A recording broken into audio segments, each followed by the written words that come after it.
What really happened with your host, Mike Rivero, because World War III is a really bad idea. Here is your host, Michael Rivero. And aloha, America. Welcome to our show today. It is Tuesday, June 6th, 2017, getting into the week here.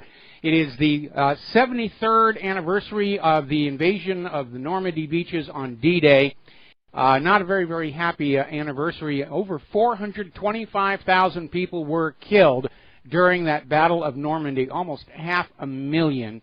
And if you go out there and visit today, the wreckage of many of the landing ships, tanks, airplanes are still all over the ocean floor there. And I guess they're trying to run it as a tourist attraction for divers to go on out and look at some of that stuff. And we have that obviously here in Hawaii with the Missouri and the Arizona. You're not allowed to dive on the Arizona, but there are other sunken ships off the coastline which are made available to diving tourism, as it were. Quick little program reminder. On Thursday, June 8th, we're going to have Phil Turney and Dave Kahary talking to us about the USS Liberty and Israel's attack on that. And on Friday, of course, as always, the lovely Lady Claire will be joining us in hour number 3. All right, let's talk about what's going on over in Qatar, because there is something very chaotic, spinning out of control over there. Most people are saying that really nobody should get involved in this. This is between Saudi Arabia and Qatar.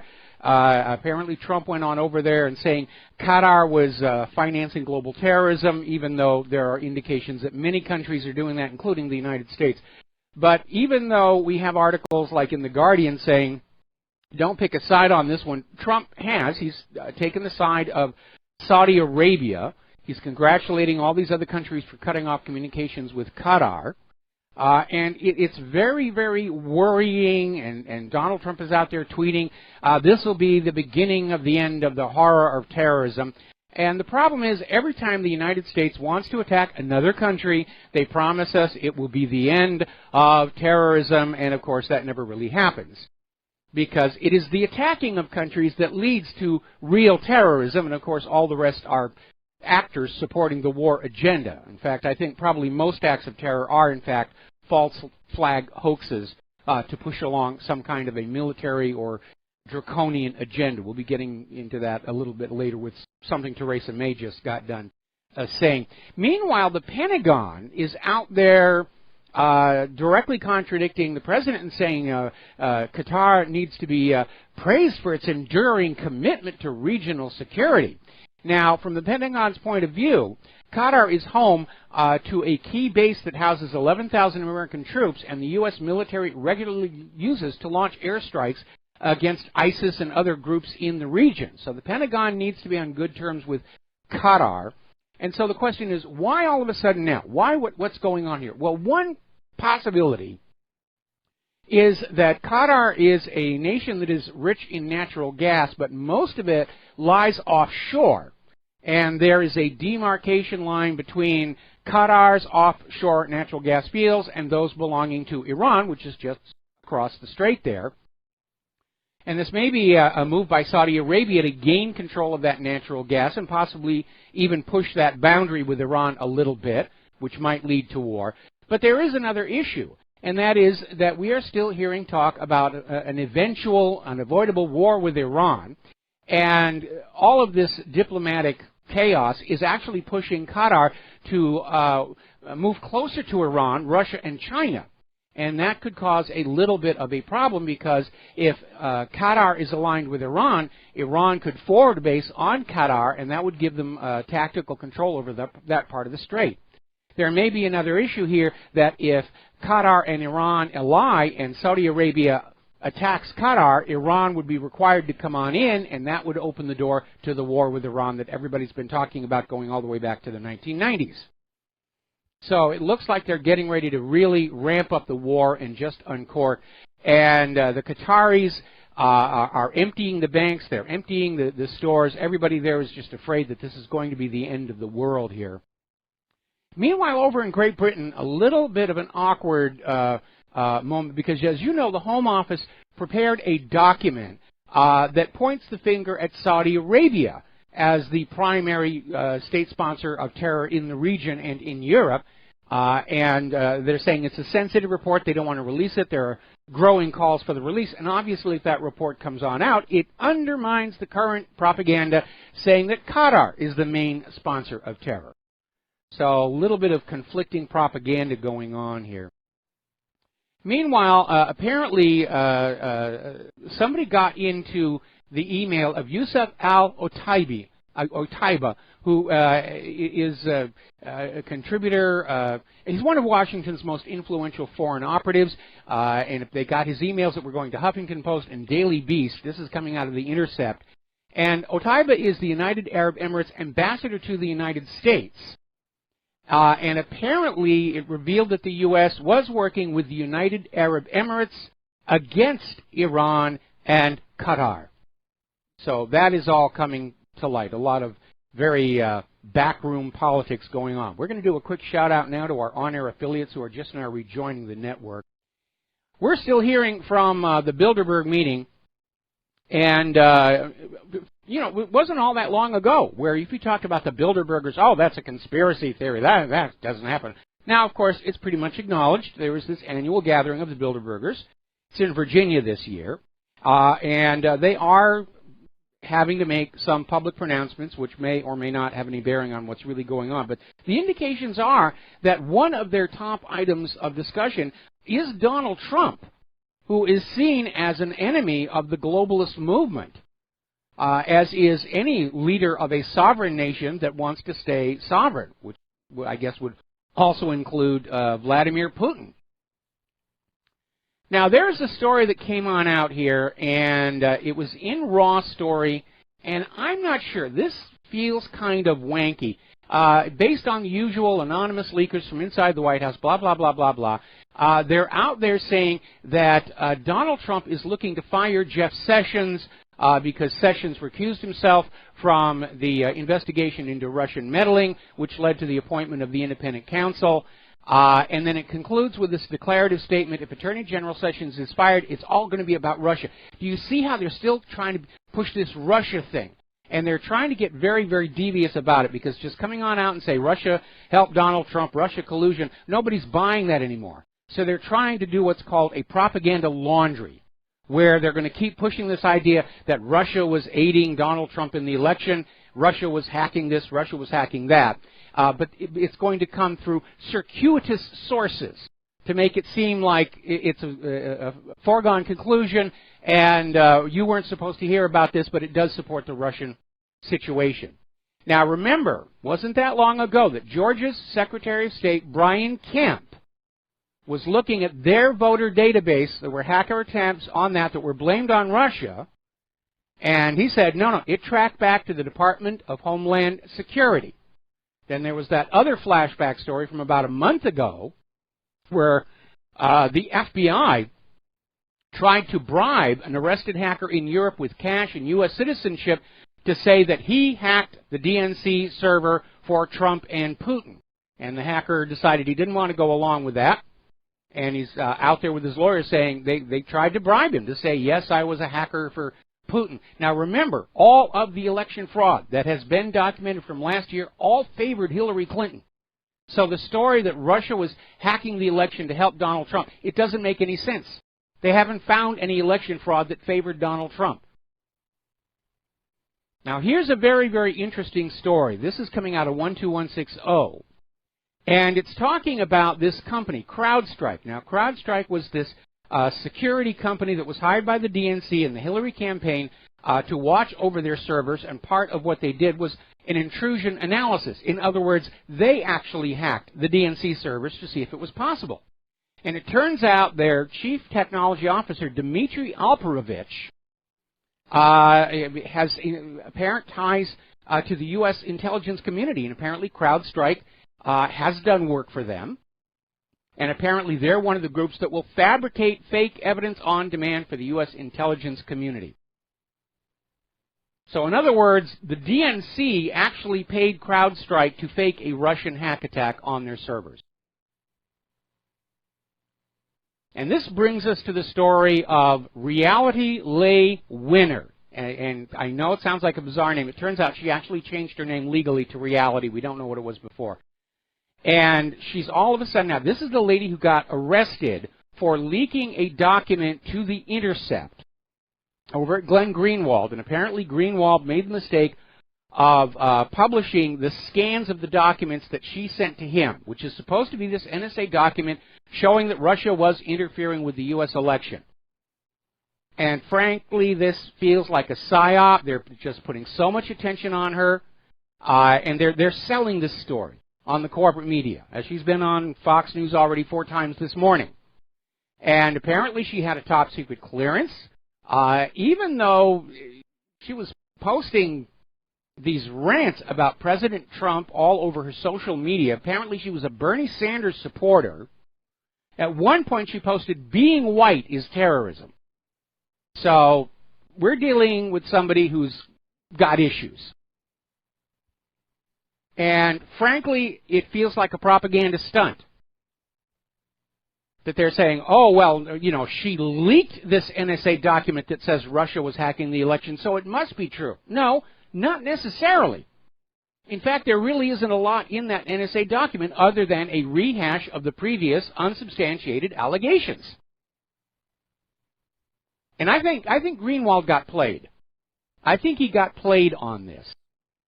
And I don't think this lady, reality winner, is going to go to jail. She's a front.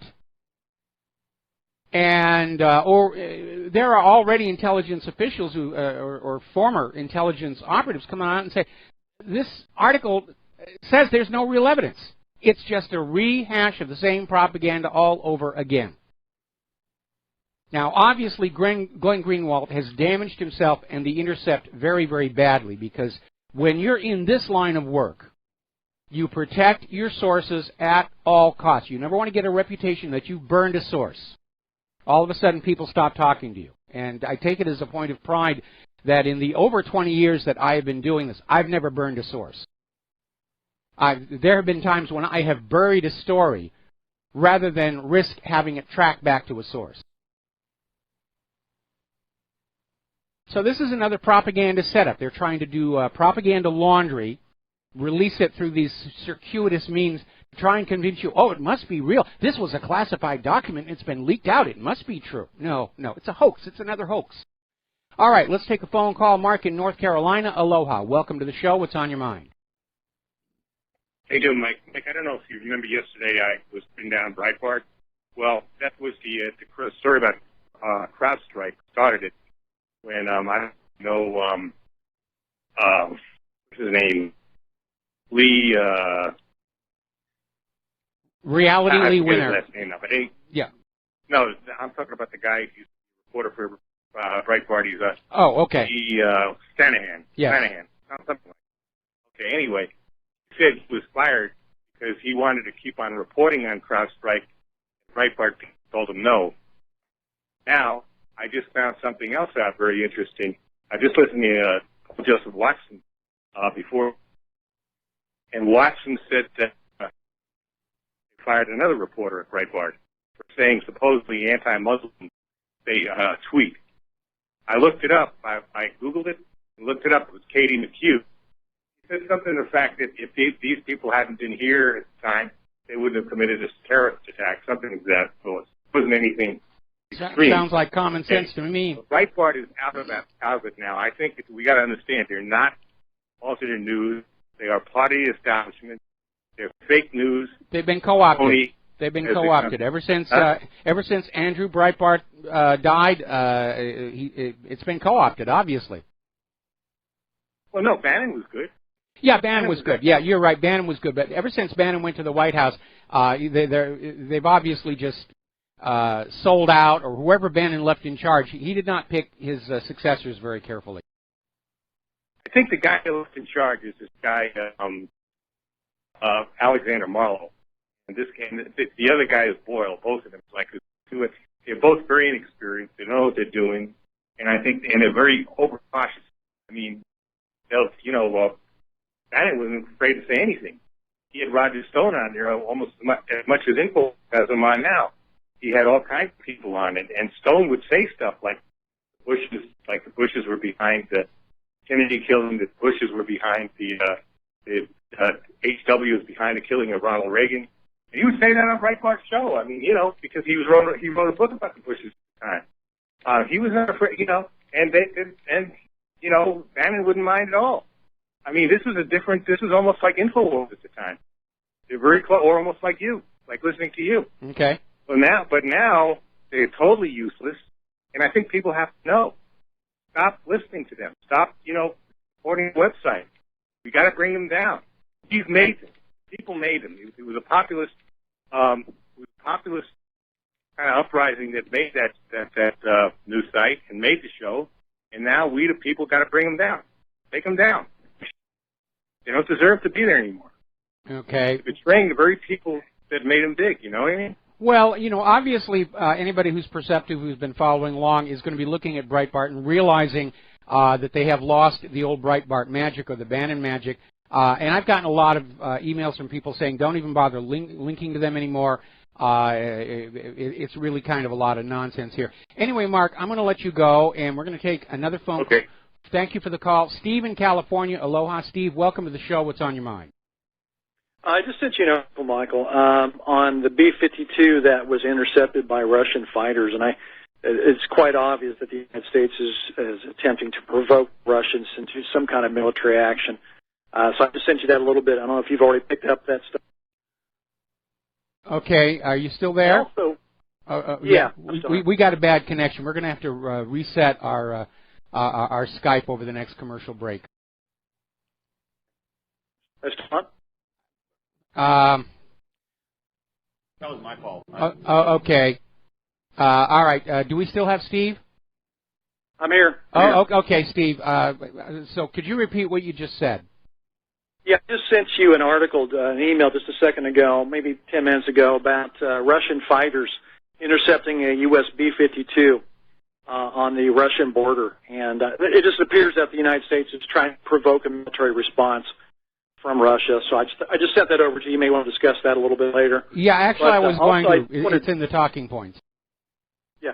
I just want to bring attention to something that I saw today. It was very, very disturbing on RT News. It was headline news from RT, Russia Today, and they're talking about the Abu Ghraib prison scandal. And they actually showed some video that is currently going on today, and it was very, very disturbing. They actually showed torture on RT Today. Yes. How they hang a person down by their arms, and it's amazing. I was very upset to see this, and this is still going on. And just to let your listeners know, to go into RT headline news today and check out this segment. And I want no part of a government that condones this kind of treatment of humanity. This is amazing to see this. And it's very disturbing, and I want your listeners to take a look at that. Yeah, we already have that on the front page of whatreallyhappened.com, and it is very alarming and disgusting. But again, looking at the conduct of the United States going all the way back, remember, before they started all this military action, the U.S. government literally went around the world to other governments and got treaties signed saying that U.S. officials and top military officers would not be subject to arrest for war crimes trials within their jurisdiction. And it just telegraphed they were getting ready to commit war crimes. And then, of course, we had Abu Ghraib and all these other allegations. And okay. And it was just, they were telegraphing what was going to go on. And so we're seeing this continue, but it's not new. It's business as usual for the U.S. and its allies. They are engaging in this kind of behavior. They're not going to get actionable intelligence. They're going to get convenient confessions. And unfortunately, as I keep saying, 50 years from now, future generations are going to look on the stars and stripes with the same revulsion and disgust our generation looks on the swastika. And I don't want that to be something our grandchildren have to grow up enduring, but it looks like it's going to happen. Steve, we're going to let you go. We've got to take a break for commercials. For those of you on BAM User, you're going to hear us disconnect and reconnect the Skype and hopefully get a connection where I can hear our callers a little bit better. So we'll be right back. Aloha, America. Welcome back to the show, and I hope that you can hear me clearly. I'm having a great deal of difficulty getting the feed from RBN and hearing the phone call, so I don't think we're going to take a lot of phone calls today. But we are going to take these last three here. So first of all, we're getting a story. Apparently the Gulf states have now established a naval blockade around Qatar. They're just going to go on in. The war is on. It's insane here. Mike in Alaska, aloha, welcome to the show. What's on your mind? Mike, are you there? Mike, I cannot hear you. Hello, can you hear me? I can hear you now, yes. What's on your mind? I just wanted to echo what your previous caller had said regarding Breitbart. They have fired one of their chief editors for some tweets that they put out in regards to the attacks in London. And it was basically, you know, if you didn't have some of these people here, this wouldn't. It was kind of like my previous call, but it was not a really out there. But they're cleaning. My point is, they're really cleaning house. And with Bannon and Milo, and now this lady gone because of these tweets, it seems like they're going pretty mainstream. And I would say that the audience, you know, if I don't go there much, but people might, and kind of take away their traffic is probably the best way to respond to some of this, because they're going the MSM route very quickly. No, they got co-opted somehow. Either they got offered money or threatened or bribed or who knows what's going on. There literally is a war on between the corporate media and the independent media, and unfortunately the corporate media's got all the money and absolutely no ethical constraints. So you know, we're just going to have to work that much harder, I guess. Mike, one quick thing regarding this leaker or supposed leaker. Yes. I'm of the same mindset as you that it sounds fishy. There's something not quite right here. But even if we took it at face value, it reminds me of something that, you know, John Rappaport, NoMoreFakeNews.com. He's sometimes on the InfoWars stuff, and something that he mentioned that struck me was universities and the amount of mental illness. Like if you really look at the numbers, universities are almost incubators for mental illness these days. It does seem like and it. With yes. some of the comments this young lady made about her own race, just all the craziness. Looking at some of the photos you see of her, which are, I mean, I wouldn't let her near anything of mine, and she has top secret clearance. So I think what will happen with this, whether it's true or not, is that this could turn into a meme. The meme warfare stuff is quite effective to say, you know, take that photo of her that we've all seen now and say, you know, the face of feminism in 2017, and just say, what happened? She probably was a nice young lady at some point in her life. What happened? And did it have anything to do with public education or a university degree? She probably still thinks she's a nice young lady. You know, it's just, but you know, there's obviously been a huge amount of liberal indoctrination. I mean, that comment about whiteism being terrorism, that's real extremist, racist stuff. But she seems to think that's the new normal here. Right, and that's something I mean, not to get too far into it, but that's my main concern, actually, like when I call is, there's a big group of this, you know, I'm white, she's white, but there's a cat lady block out there, and it's going to get crazy, and they're, you know, my age and younger, and it's going to get crazier with the, you know, as they get older, and then let's say the corporate stuff doesn't work out, it starts evolving into that, where it's like, okay, well now, terrorism, and then they come after you and say, you know, how dare you just have a normal life and be happy and have a Corvette or whatever you've done with your life. It's like, these are millions of people out there that are like this. Well, you know, this open demonization of whiteness, you know, is very alarming to a lot of people right now. We're headed into Zimbabwe territory. Anyway, Mike, I need to let you go. We need to take another break for commercials, and we'll be right back with a couple more phone calls. And aloha, America. Welcome back to our show. We're going to take two more phone calls, and then I think I'm just going to close the phone lines because we're having Skype connection issues, and I understand that you can all hear me fairly well, but I'm having a great deal of difficulty with the signal coming back, understanding the caller. So we're going to go to Peter in Los Angeles. Aloha, Peter. Welcome to the show. What's on your mind? Hey, Mike. I wanted to talk a little bit about an article you guys had up on what really happened yesterday. But before I go on, I want to say that there's a concerted effort, it seems to me, to turn and to ensure that all the corporate media outlets are secured for the deep state line. I believe that Andrew Breitbart was died under very suspicious circumstances. Yeah, a lot of people have that opinion. Murdered. Yes. And then now it's what was an opposition voice to Obama now is not now aligned against Trump, really. But what I was calling about the article that you guys ran yesterday, that I believe was Investment Watchdog. They talked about Jeff Bezos and the Amazon owner who bought Washington Post and had accepted a $600 million contract from the CIA, and he bought the Post for $250 million, and but he's getting $600 million from the CIA, and how that's completely undercutting, of course, free journalism and freedom of speech and freedom of the press. And then when I had a discussion about this with my brother on the phone today, he was poo-pooing it, saying it's no big deal. Amazon's huge. They have a lot of contracts with a lot of government agencies. And I said, well, it's not quite the same. This is the newspapers. This is one of the flagship newspapers. And I then went on and I did some research, and I looked and saw the New York Times barely mentioned it all. They're like down and dirty competitors with the Washington Post historically.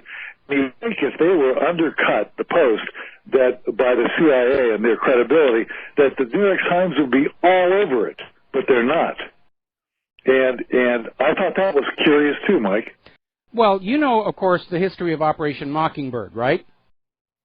Yes, of course, yeah. Yes. And for those listeners who don't recall that, at the end of World War II, the U.S. government decided to look at the things the Nazis had done that worked to establish control over their population. Of course, they brought out over the German rocket scientists and a bunch of these other biological, chemical weapons researchers. And one of the things they decided to do was to find a way to covertly take control of America's media the way the Nazi Party had done.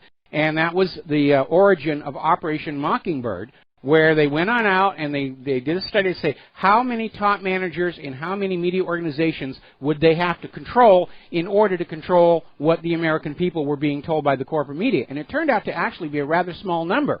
And so the CIA started putting their assets into these top positions through financial means, through sabotage, through whatever it took here. That's why today you have so many of these top media managers. They're alumni of Skull and Bones, which is deeply tied in with CIA, and they toe the line. I remember this one story from back when the drug running out of MENA was trying to surface in the corporate media, and Sally Denton and Roger Morris wrote this wonderful story, The Crimes of MENA. They wrote it for the Washington Post.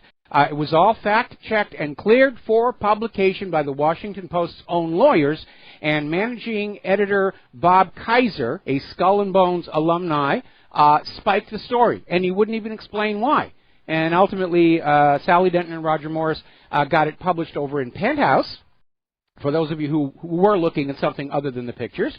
And so the story managed to get out that way. And, of course, the corporate media said, well, if it's in Penthouse, how can you possibly believe? And subsequently, of course, pretty much everything they reported in that article has been confirmed by multiple sources since then. Again, the one time that I was actually approached by CIA at CBS Television City, the first thing they wanted me to do was sabotage a rival show so that their CIA producer could get the time slot and blah, blah, blah. And unfortunately, I have this horrible curse of a moral sense, which is why I broke off all relations with those people at that point and lost my job at Television City within a month after that. So, I mean, that's how these guys work. Mike, honestly, I'm not exaggerating. I would just as soon, I would believe the National Enquirer over the Post or the Times. Well, really? The National Enquirer has a bad reputation, and at one time they deserved it, but then they got sued. I'm trying to remember who it was that sued them, I think it was Carol Burnett.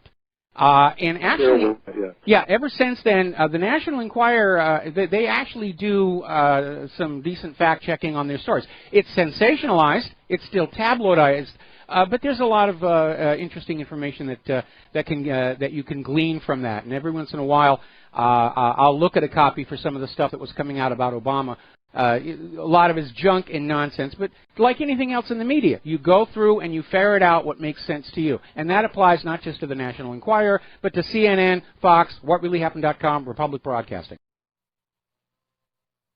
Well, the National Enquirer does fact check. Yeah, they do. Post and the Times do not. If you want to see what the National Enquirer used to be like, pick up the Midnight Sun. Yeah, right. You know what really amazes me is they put that stuff on the newsstands right at the checkout counter, and this is what Americans are supposed to think is news, along with all the celebrity gossip magazines. No wonder Americans are clueless. They're more worried about what the Kardashians are doing than what our government is doing over in the Middle East. And people are so trapped within what is the politically correct paradigm. The accepted narrative as to what will believe. There's some things that are unfashionable to believe, and that drives me really crazy. Yeah, well, political correctness, I think, is beginning to crumble because they pushed it way too far to the point where everybody said, it's impossible to be politically correct anymore. I'm going to quit trying. To heck with political correctness. I'm going to speak my mind. I'm going to go back to speaking what I think. Okay? Well. All right. Well, Peter, thank you very much for the phone call. Yeah, thanks, Mike. We're going to let you go. We're going to take one more phone call, then we're going to close the lines because I'm having a real hard time understanding the callers. Frank in North Carolina, aloha. Welcome to the show. What's on your mind? Yes, Mike. Of course, this is the 50th. This week is the 50th anniversary of the attack on the USS Lieutenant. I did call the White House comment line today, and they seemed very interested in what I had to say. I kind of got the feeling that I was probably the only one that had ever called in and mentioned it to them. And I was hoping that maybe President Trump might recognize these survivors and maybe commemorate those who perished in that attack. But I somehow get the feeling that I may be like one of the only people that called in this year, the anniversary. So anyway, I did want to comment. Well, before you move on, before you move on here, at this point, it is a complete waste of time to communicate to any politician or anybody in the corporate media. They're not interested in what you have to say. They're not going to do anything about it. Let us, move into a peer-to-peer communication system. Tell all your friends about the USS Liberty and what happened. We're certainly going to spend a lot of time of it on Thursday's show. Personally, I hold them accountable, though. I want to know they know that I know. They don't care. They don't care. Yeah. They're sociopaths by and large. They don't care. If nobody calls in, if nobody calls in, they don't care. I guarantee you, if 100,000 people called in, they would care. Well, if we're going to get 200,000 people to call on in, let's call on in and tell them to get out of these wars before we start getting nuclear weapons all over the place here. This situation in Qatar could explode into full-bore World War III, in moments. CrowdStrike, by the way, this is a call. CrowdStrike has been exposed by Dr. David Duke as an Israeli, dual Israeli. I knew that when I first heard the first inkling of CrowdStrike. I said, well, that's a Jewish company, I guarantee it. Sure enough, he went through the names, and they're all Jewish. Well, I thought their chief technology officer has a Russian name. Russian Jew. Okay, Jewish. All right. Well, fine, I guess so. He looked into it. Yeah, would not surprise me, though. Alex Jones is a show for Israel. I mean, he assigns no role, no blame to Israel or full Israeli citizens or anything anymore. I mean, just to make a footnote of it, once in a while, if anybody's sold out, it's Alex Jones. He's the biggest Benedict Arnold I have ever seen. Well, the issue of Israel is why Alex Jones and I had to part company some years ago. There's actually a YouTube video out there of Alex Jones just saying, I'm a supporter of Israel. I will always support Israel. And, of course, after he made that statement, funding for his studios and everything started pouring on in. So, that's where we are with that. Anyway, Frank, I'm going to let you go. And we're in it for the money. All right, well, I could use a little more money myself, but there are certain things I will not do for it. We're going to close the phone lines here because for some reason today our Skype communications are not working very well, and I'm just really having a very hard time understanding the phone calls. So getting on back to the news here, again, we got this breaking story where the Gulf states have now imposed a naval blockade on Qatar. The people of Qatar are absolutely panicking. They're emptying their bank accounts. They're emptying the supermarkets. And it does look like that country is going to get picked off very, very quickly, whether this is about giving Saudi Arabia control of Qatar's natural gas resources or whether this is the opening gambit to provoke a war with Iran will be seen. But it just feels like the entire world is just cocked and ready to go off into big mistake number 3. Technically, I think we can acknowledge we've been in World War III for quite a few years now. But there's certainly a lot of escalation ahead of us, and we need to be prepared to deal with that. Now, getting on back to local politics, apparently over in West Dallas, they have started arresting people in this massive voter fraud case where people were getting absentee ballots, forging the signatures, and filling them out. And apparently they have found in West Dallas and Grand Prairie 700 suspicious mail-in ballots which were sequestered. They were taken out. They were not counted. Now they're tracking down the people behind them and they're starting to arrest. So, yeah, our elections are crooked. They're designed to be crooked. Our entire election system is designed to facilitate and then conceal massive election fraud. That's what those electronic machines do. They make it easier to steal elections and not be discovered. Now, as you know, there is a brand new investigation into Hillary Clinton, and it apparently centers on how Hillary tried to shut down a Bangladesh government probe of a Clinton Foundation donor by threatening them with an IRS audit. This is coming from Peter Schweizer, the author of Clinton Cash, and apparently the investigation is over how Hillary Clinton was trying to block a corruption probe. And apparently the Prime Minister of Bangladesh is saying that Hillary was pressuring them to donate to the Clinton Foundation and she would do good things for them. So it's a big, ugly situation. Now, here is what may be going on. And I did talk about this last year. We are seeing a growing movement within the Democratic leadership. They want Hillary to go away. She has become an albatross around their necks. There's a video over at 12160 of young Democratic voters saying, stop blaming others for loss. It's time to move on. They're getting sick of her. She's just coming across as a caricature of her former self. And, of course, nobody wants to get anywhere near the really big scandal of the email server, possible espionage. So they're looking for some device where they can damage her politically to get her to shut up and go away. And they're probably going to send a little message saying, you're never going to go to jail on this, but you are going to get kicked out of public life. And meanwhile, we'll keep the big, ugly secret, the one that you could actually go to jail for, hidden from the American people. So I think that's what we're starting to see. They're looking for some scandal that's just large enough to get her out of public life before the really big scandal explodes from all the people digging at it here. Now, Hillary has another problem, and this is coming from Linda Ives, and this goes all the way back 30 years, almost 30 years, to when Bill Clinton was governor of Arkansas, and it's a story that is known as the train deaths. And basically, it's Kevin Ives and Don Henry, two teenagers, were discovered chopped up on the tracks of a train. And the official story by Fahmy Malak, who was Bill Clinton's, favorite medical examiner, was they were smoking marijuana, fell asleep on the tracks, and didn't hear the train coming. The engineer said that the bodies had been covered with a tarp. He didn't realize what it was until he'd hit it.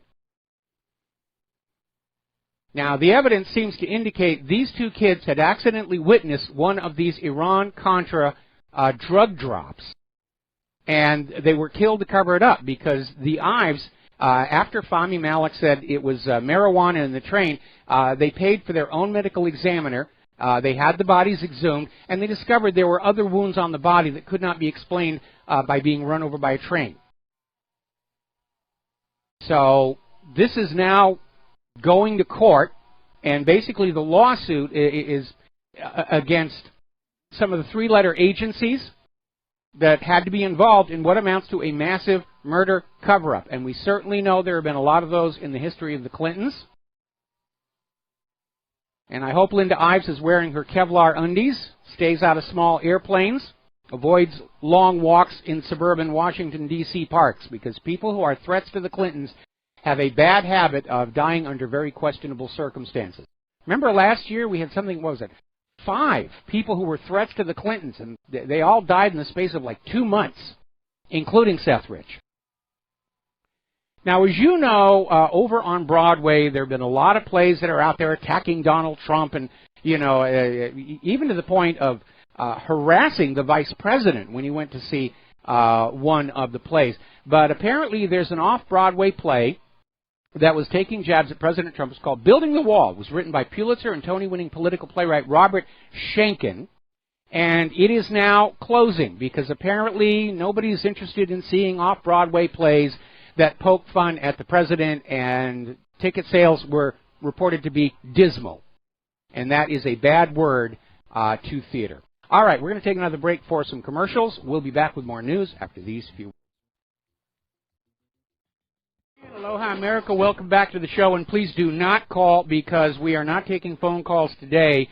There's an issue with our Skype connection where you can hear me just fine. I'm having tremendous difficulty being able to understand the caller, so we're just going to do nothing but news today. Now, let's get back on over to London. We're still seeing all the nattering and grommishing going on about the London Bridge terror attack, and all of these indications that these attackers were known to authorities. They were declared to be low priority. Nobody was really interested. Apparently, one of these terrorists was allowed to work at Westminster Station despite it being known he had jihadist views. This is Khurram Shahzad Butt, one of the 3 London Bridge attackers, was allowed to work at a tube station, even after he featured in this TV documentary about British jihadists in which he prayed to this black flag in Regent's Park, which some say was the flag of ISIS. Now, a lot of people think that this attack, like so many others, was a staged false flag to push the war agenda or to influence the upcoming elections. But if you take it at face value, let us stipulate for reasons of analysis that it's all true. That these guys just flowed into England over the open borders, that they were known to have dangerous views, that their friends were calling the terrorist hotline, the FBI issued a warning, and still the terror attack was allowed to happen. It tells us basically that all these intelligence agencies are totally incompetent. For all the talk about bigger budgets, and we need to take away your freedoms, and we need to spy on you, and we need to have access to all your computers, and we need to ban encryption, and we need to have little secret codes on your printers so that we can identify what printer documents come from, and all the rest of it. It doesn't work, does it? It doesn't work. Well, if it doesn't work, give us back our freedoms. Give us back our right to privacy. Taking it away has not solved the terror problem. Give us back our right to freedom of speech. Taking that away hasn't solved the terror problem. Stop attacking the Second Amendment. That's not going to stop the terror problem. Nothing the British or the U.S. government has done in the name of halting terrorism has halted terrorism. It's a grand, massive, expensive, unconstitutional failure. It's time for a change. Remember, the definition of insanity is doing the same thing over and over again and expecting a different outcome. It isn't working. If you believe the official story, then all of this NSA spying, CIA spying, FBI infiltration, undercover, this and that, none of it's working, is it? There needs to be a new approach. Now, Nigel Farage is out there saying it is time for internment camps for these terrorist suspects, for these asylum seekers. Don't just put them out in the general population without any vetting. Meanwhile, Robert Fisk has hit the nail right on the head. Britain cannot launch wars abroad and be safe at home. I mean, looking back at World War II, Britain secured its borders because they were concerned about German infiltrators. Britain's making war across the Middle East. The borders are wide open. What kind of stupid is that? We'll be right back after station identification. Aloha, America. Welcome back to our show. Hour number 2. The phone lines are closed. We're having some tech issues that we're trying to deal with here. And before I go any further, as I mentioned at the top of the program, on my show on Thursday, we're going to have our third hour guest is going to be Phil Turney and Dave Kahary talking about the Liberty. I've just been informed that Phil Turney is going to be guest hosting the National Intel Report that follows my program. So that's going to be a lot of radio for Phil to be doing here. And so after you're done listening to my show on Thursday, just don't touch that dial.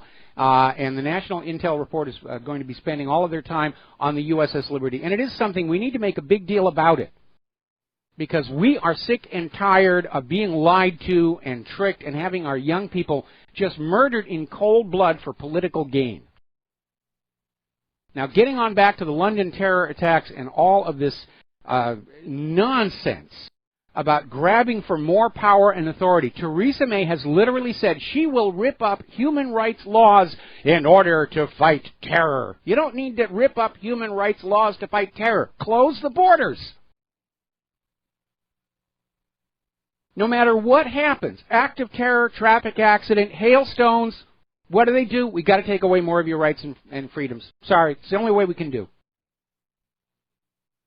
Ridiculous. Now, Hillary Clinton, and this may be one of the reasons they wanted to go away. You're not going to believe this. We put up the video at whatreallyhappened.com where Hillary is out there and saying that the best way you can stop terrorism is you need to understand other cultures' food. I'm not kidding. She actually said that. I take it back. She's not plotting to overthrow Trump and take over the White House. She's turned into a crazy old lady. And she's an embarrassment.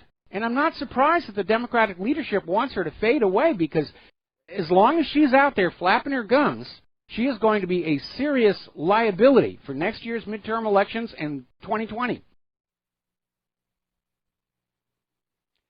Now, as you know, there was a little bit of an upset at Notre Dame Cathedral in Paris. The police responded to it as if it was a terror attack, but apparently it turned out somebody, for some reason, maybe prescription antidepressants, attacked a police officer with a hammer. The police officer shot them.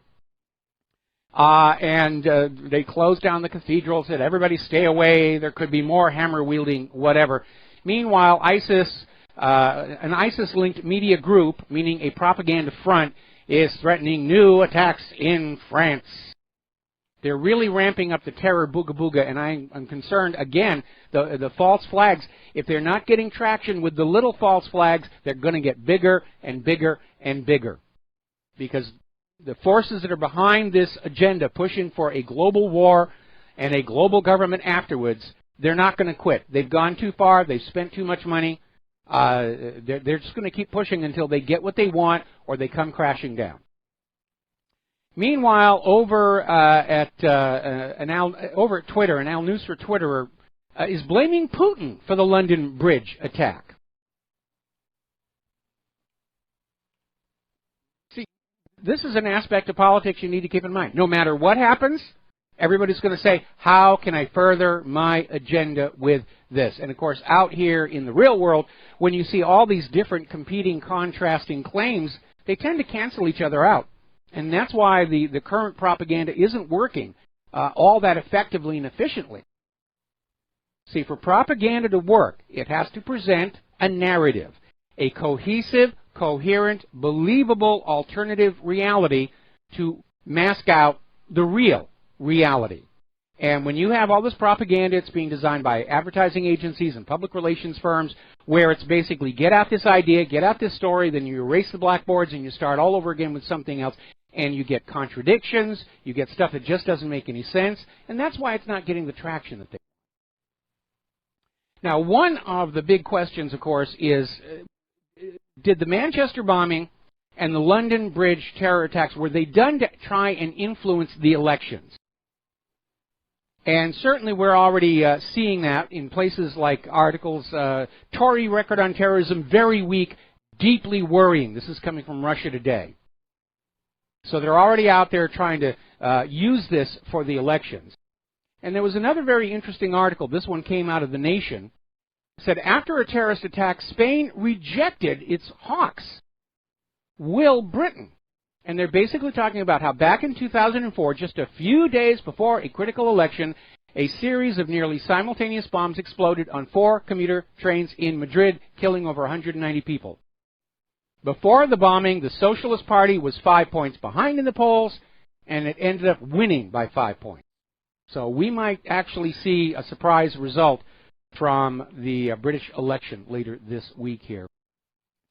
The British media, as biased and corrupt as the American media, apparently is ignoring Labour leader Jeremy Corbyn. Apparently he had a huge rally. A lot of people showed up, and the BBC ignored it, much as our corporate media tried to ignore and trivialize and dismiss and downplay the huge rallies for Donald Trump. And again, every time Hillary Clinton starts talking about how she actually won the popular vote, I keep looking at the photos of Hillary's rallies. She's got maybe a couple of hundred people there, and Donald Trump selling out sports arenas, standing room only. I think there was massive election fraud last year for Hillary Clinton and against Donald Trump, but it was not able to overcome the landslide for him. I think if they could ever sort out what actually did happen last year, we would find that Donald Trump just had a huge, huge landslide victory. All right, we're going to do a shout-out to our on-air affiliates who are just now rejoining our network. And a reminder, we are not taking phone calls today because we're having some communications problems between Republic Broadcasting and here on the island of Oahu. So let's talk about the war zones, because things are getting very intense there. And as I reported earlier in the show, apparently the Arab states around Qatar are now establishing a naval blockade. So it looks like the war to regime change Qatar is definitely on. The wild card in the pile, though, are all those U.S. forces stationed in Qatar. If the government of Qatar is feeling that the U.S. is behind this, they might use them as hostages or human shields. I can imagine Qatar's rulers are feeling very panicked right now. Over in Deir ez-Zor, Syria, apparently army units are clashing with more of these ISIS-affiliated terrorist groups. Apparently the ISIS groups do have some drones, and the Syrian army was able to shoot one of them down. It'd be interesting to see where it came from. Now, this is a very serious situation. The U.S.-led coalition destroys pro-Syrian government forces within the deconfliction zone. And what's really interesting is the U.S. has come on out, the Pentagon has come on out saying the coalition does not seek to fight the Syrian regime or pro-regime forces, but we must defend ourselves if pro-regime forces refuse to vacate the deconfliction zone. In other words, the U.S. has carved off a chunk of Syria and said, don't come on in here. And I'm going to take a wild guess here that the Syrian government has never agreed to these deconfliction zones, nor did the pro-Syrian forces. It's just an arbitrary declaration of, we're going to kill anything that comes in here. And as in point of fact, yes, the U.S. has been trying to take down Assad for 5 years now, plus. So don't tell us you're not seeking a conflict with the Syrian government forces, because you've been in conflict with the Syrian government forces for 5 years. Now, do you remember almost a year ago, the corporate media was out there with this video of a young Syrian boy injured in a blast and allegedly being saved by the white helmets, and it was one of these many claims that Assad was attacking civilians, and a lot of people scratched their heads and said the video and the photos didn't really look all that convincing, because supposedly there had been an airstrike by Syrian aircraft on this house of civilians who opposed Assad, but in the background you didn't see anybody going through the rubble looking for potential survivors. And you didn't even really see them doing all that much to take care of this wounded boy. He had some bandages on him, and it was a presentation of Assad's cruelty and indiscriminate bombing of civilians. Well, the little boy then vanished thereafter, and it turns out he and his family went into hiding. Well, now they've come out of hiding, and the father is doing interviews. And basically what he's saying is, first of all, that he and his family and everybody in that area were pro-Assad. There was no airstrike. Somebody just set off some explosives on the ground, and he was bribed and threatened to let his son be used for propaganda purposes. It was a complete fake. The white helmets faked all of it. And this is big news all over the media in the Middle East. And, of course, you will not hear a single word of it on the American corporate media. It's another fake, another fraud. How many more times do you have to be lied to until you're ready to scream and say, you guys are full of it and I'm not going to listen to you anymore?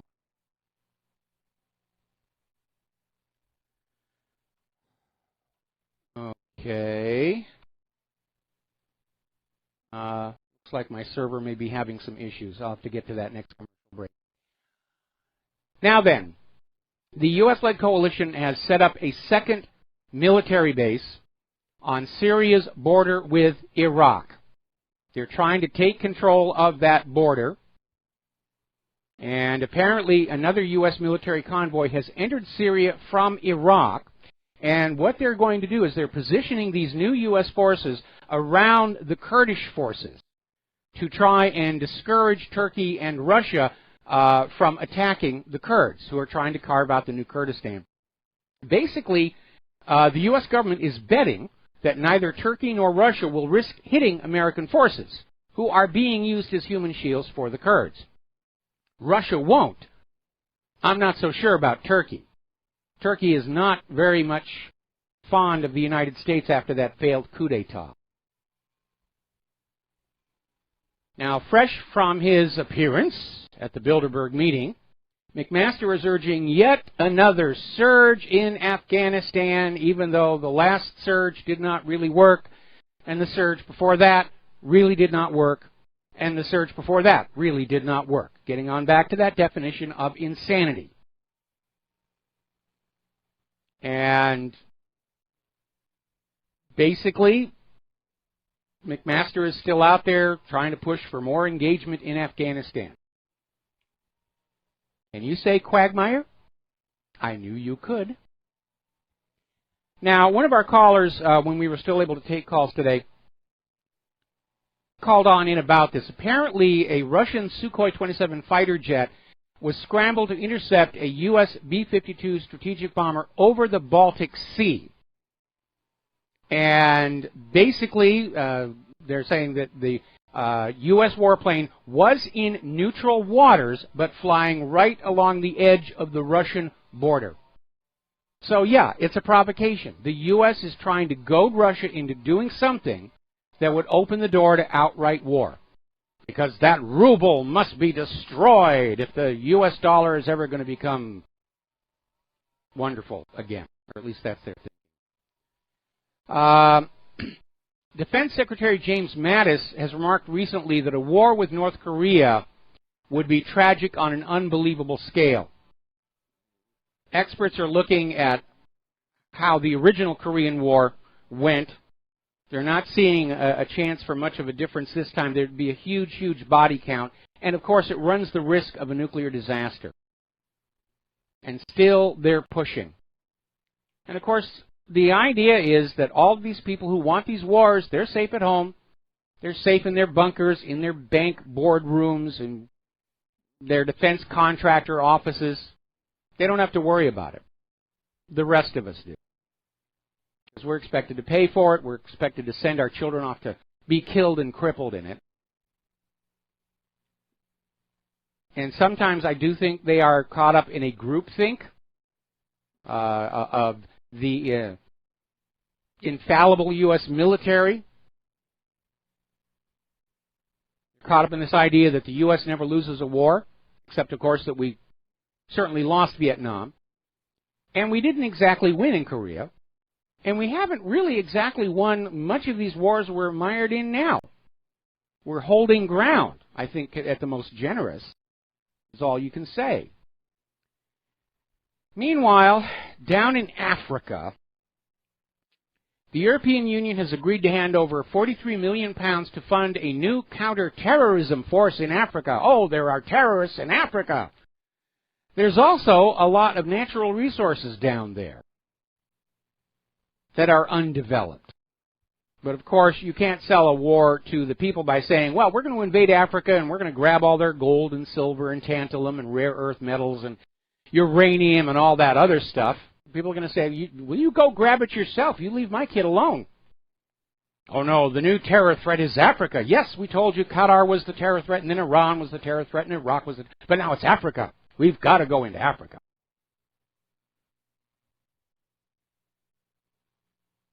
They must think we're so gullible. And you know, when you have a government, and for that matter a corporate media, that lies to you like this, it's a sign of complete lack of respect for you as a thinking human being. You should be insulted every time you are fed another big steaming pile of USDA choice bovine excrement. You should feel insulted. You should be angry. It's time to get angry. To heck with anger management. Time to be ticked off, really, seriously.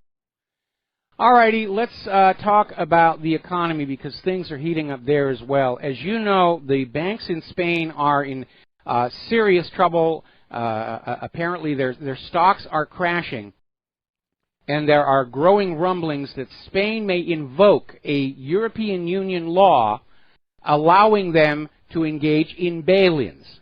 Now, for those of you who don't know what that means as opposed to a bail-out, a bail-in is permission for the bank to literally help themselves to savings accounts at that bank. And apparently they're talking about deposits of over 100,000 euros are going to basically be subject to partial confiscation by the bank to keep the bank solvent. Because as we all know, banks are much more important than human beings in the eyes of the world's governments. Human beings, we got too many of those. Who cares about them? But the banks, we must worship the banks. All should be sacrificed to the banks here. So if you're in Spain or if you have a savings account of any size over in Spain's banks, I would suggest getting your money out now. Because after the bail-in and things get worse, they'll lower that threshold. It'll be down to 50,000 euros. Then it'll be down to 1,000 euros. Then it'll be down to 12 cents.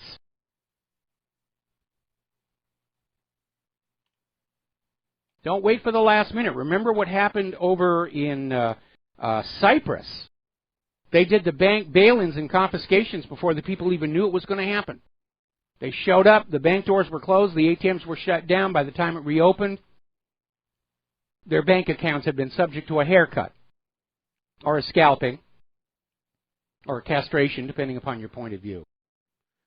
Now, the International Monetary Fund has issued a warning that the U.S. economy is uncertain because China's credit growth poses a risk.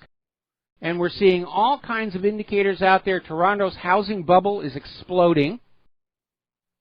There's going to be a crash in their real estate market. There are no buyers.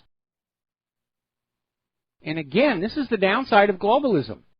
When it's all linked together, a major misstep in one part of the world drags the rest of the system down with it. That's what happened back in 2008 when the collapse of the U.S. mortgage-backed security fraud on Wall Street almost broke the banks of Europe.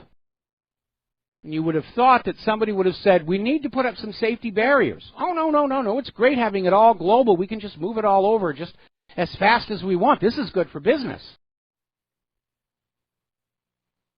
It's dangerous. They don't want to see it. They're money junkies. They're so caught up in their addiction. Just like drug addicts who engage in very dangerous personal behavior because all they can see is, I got to get that next fix. Money addiction is a real illness.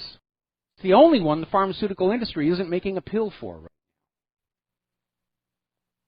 But it affects all of us, even those of us who don't want to be money addicts. We're forced to just get into that same mad dash and scramble for pieces of paper and ink. We're going to take a break for commercials. We'll be right back. And aloha, America. Welcome back to the show here. We're still not taking phone calls, trying to find out why we're having these tech issues. Too many knobs, too many buttons, too many switches, all the rest of that. Now, getting on back to the economy, over in Europe, Brussels, despite all the talk about how wonderful things are and the euro's this and the euro's that, Brussels is now admitting that 1 in 4 people inside the European Union are living on the verge of poverty, and that they're actually looking at years of instability. Well, yes, of course. Private central banking is naturally unstable. You cannot make it work for an extended period of time without all the wealth winding up in the pockets of the bankers. That's the way it's designed. That's what it's supposed to do. And a lot of the people of Europe are starting to understand that it is that European Central Bank and the IMF and the rest of the money junkies that are plundering and looting the world. Now, there are those who think that's the way it's supposed to be.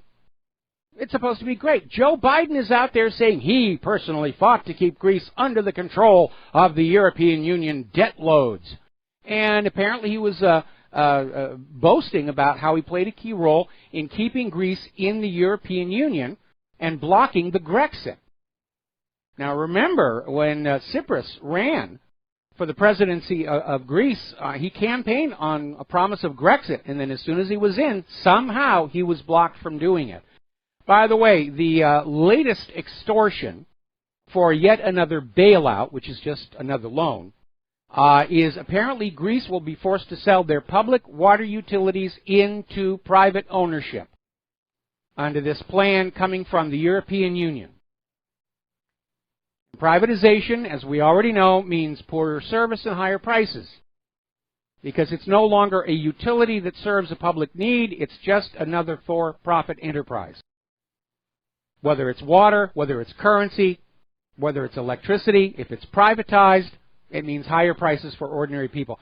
Here's where it all breaks down. The people of Greece don't have that money. Neither do the people of Europe, a quarter of them. Neither do the people here in the United States. We're reaching a point where it doesn't matter how much they grab, there's nothing left out here for them to grab onto. Here in the United States of America, we've been talking about now the over 100 million Americans legally able, willing to work, who have not been able to find jobs. And we're turning into a welfare state on top of that. Apparently, according to this article that came out of Natural News, a record 236 million people are collecting some form of assistance from the government. You cannot look at that number and say that we have a healthy, functioning economy. It is simply impossible. Now, for the government, having the entire population dependent on them is a good way of making sure those people don't stand up and say, hey, I think you're doing a lousy job. Remember, dependency is slavery. Next month is Independence Day. And you should start seriously thinking about what that means, why we call it Independence Day, as opposed to Freedom Day, Liberty Day, We Kick the British Butt Day, or any other name. There's a specific reason. It's called Independence Day. Now, as we've mentioned before, if you're watching on TV, you're seeing all these commercials for cars, and the prices are amazing. If anybody actually did have money, this is a wonderful time to be buying a car. But right now, the auto inventories are building up. They're trying to keep the factories going. They're trying to keep the people employed. And they're just building up a huge inventory of cars. At the current rate of new car sales, they're not going to finish selling all the new 2016 cars until the last week of August. At which point, they're going to start pushing the 2017. But they've got this huge backlog.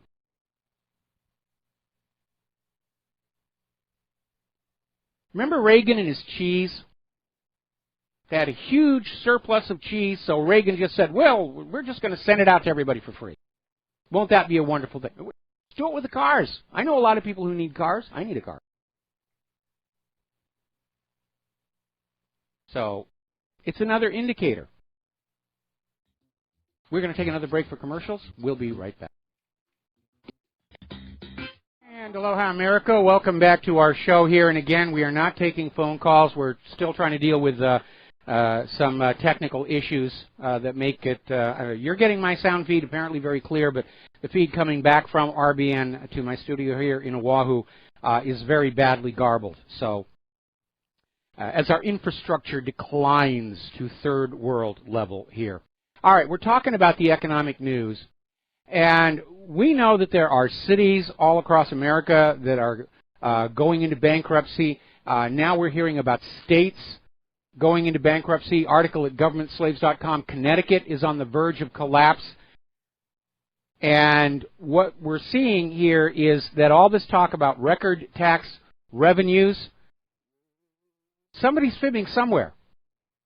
Because you keep getting all of this news about 5% unemployment, record tax collections, everything's all hunky-dory, and yet all around us we see things are just getting worse and heading to an absolute crisis. They're talking about Hawaii having to go into bankruptcy, maybe later this year. So the light rail project has turned into this incredible boondoggle. And it all comes down to the fact that if your general population is not able to trade their labor for decent wages and salaries, then they can't go buy the new cars. They can't go to the shopping malls and buy new TVs. They can't pay their bills in many cases. They can't pay their taxes in many cases. When you have a fascist economy, sooner or later it has to self-destruct. Because that recycling mechanism that will take the wealth accumulated at the top and bring it back down to the bottom to feed back in is gone. That's the difference between capitalism and fascism. And as I've said many times before, Vladimir Lenin predicted when Western capitalism failed, it would turn into fascism to protect the wealth and power of those at the very, very top.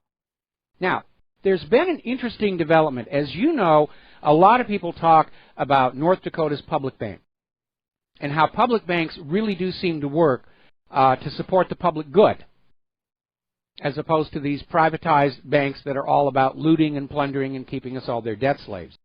And apparently more cities are starting to look at setting up their own public banks.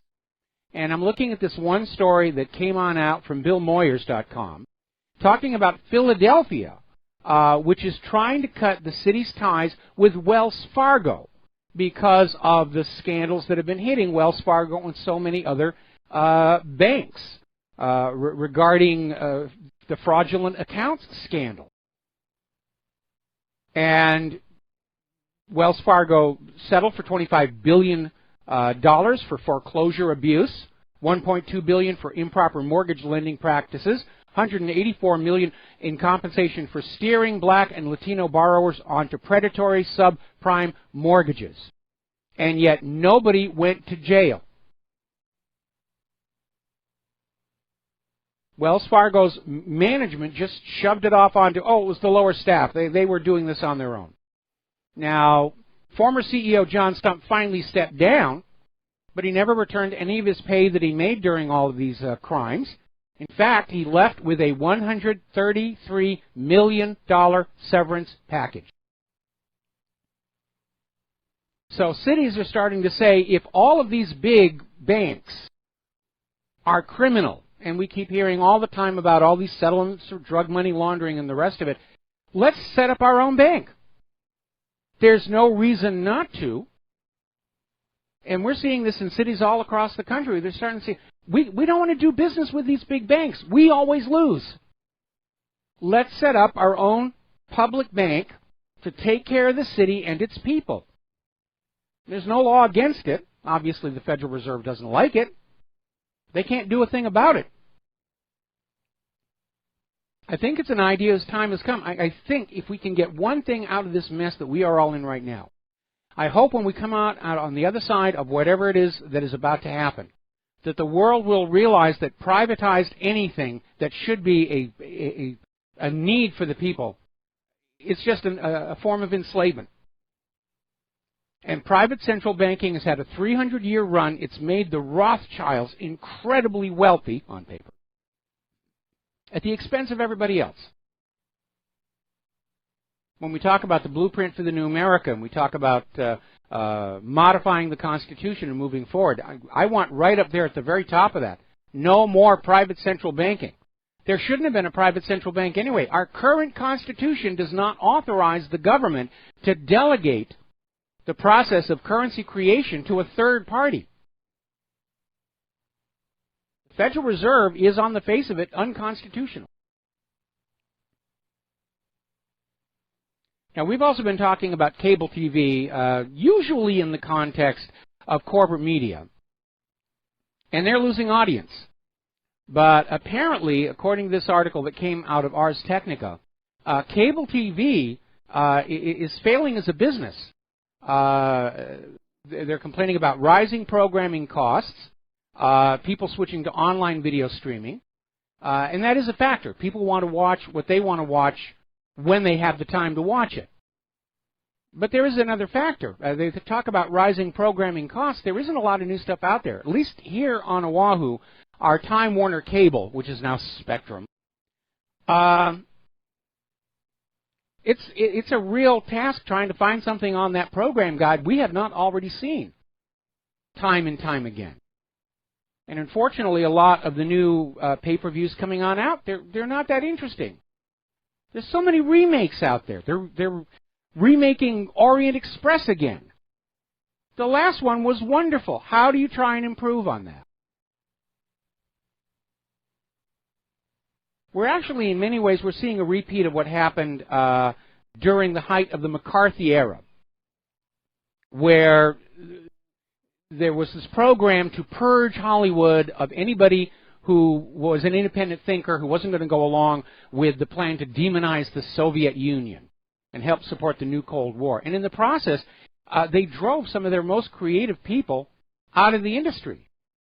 And film production kind of went into a slump, where it was all remakes and retakes and just rehashing of things that used to work.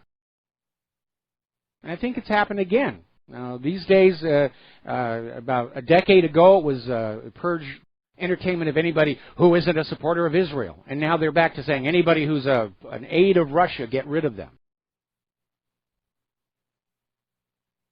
And it's almost like our pop culture has stagnated.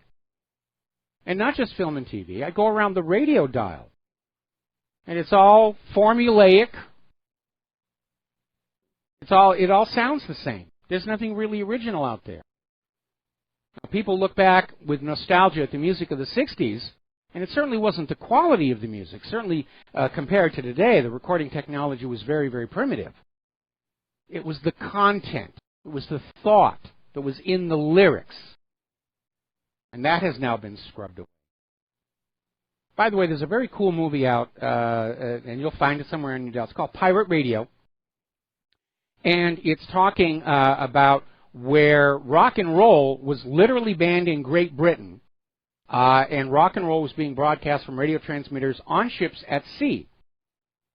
And this really did, in fact, happen. And if you've ever heard of Sealand, it's this abandoned radar platform in the Atlantic that this family took over and literally declared an independent nation. It actually began as one of the pirate rock and roll transmitters. And then, of course, eventually Britain woke up and realized rock and roll was a huge success. Much of it was coming from Great Britain, and they could make money with it. And Britain rebranded as the capital of rock and roll. We had the Beatles, we had this, we had Piccadilly. But it often feels like listening to the radio today, it's all been scrubbed of anything that might get you to think those double plus ungood thoughts. It makes it boring. I don't play the radio anywhere near as much as I used to. I wish we had an all news all the time station here on Oahu. Anyway, getting on back to the economy.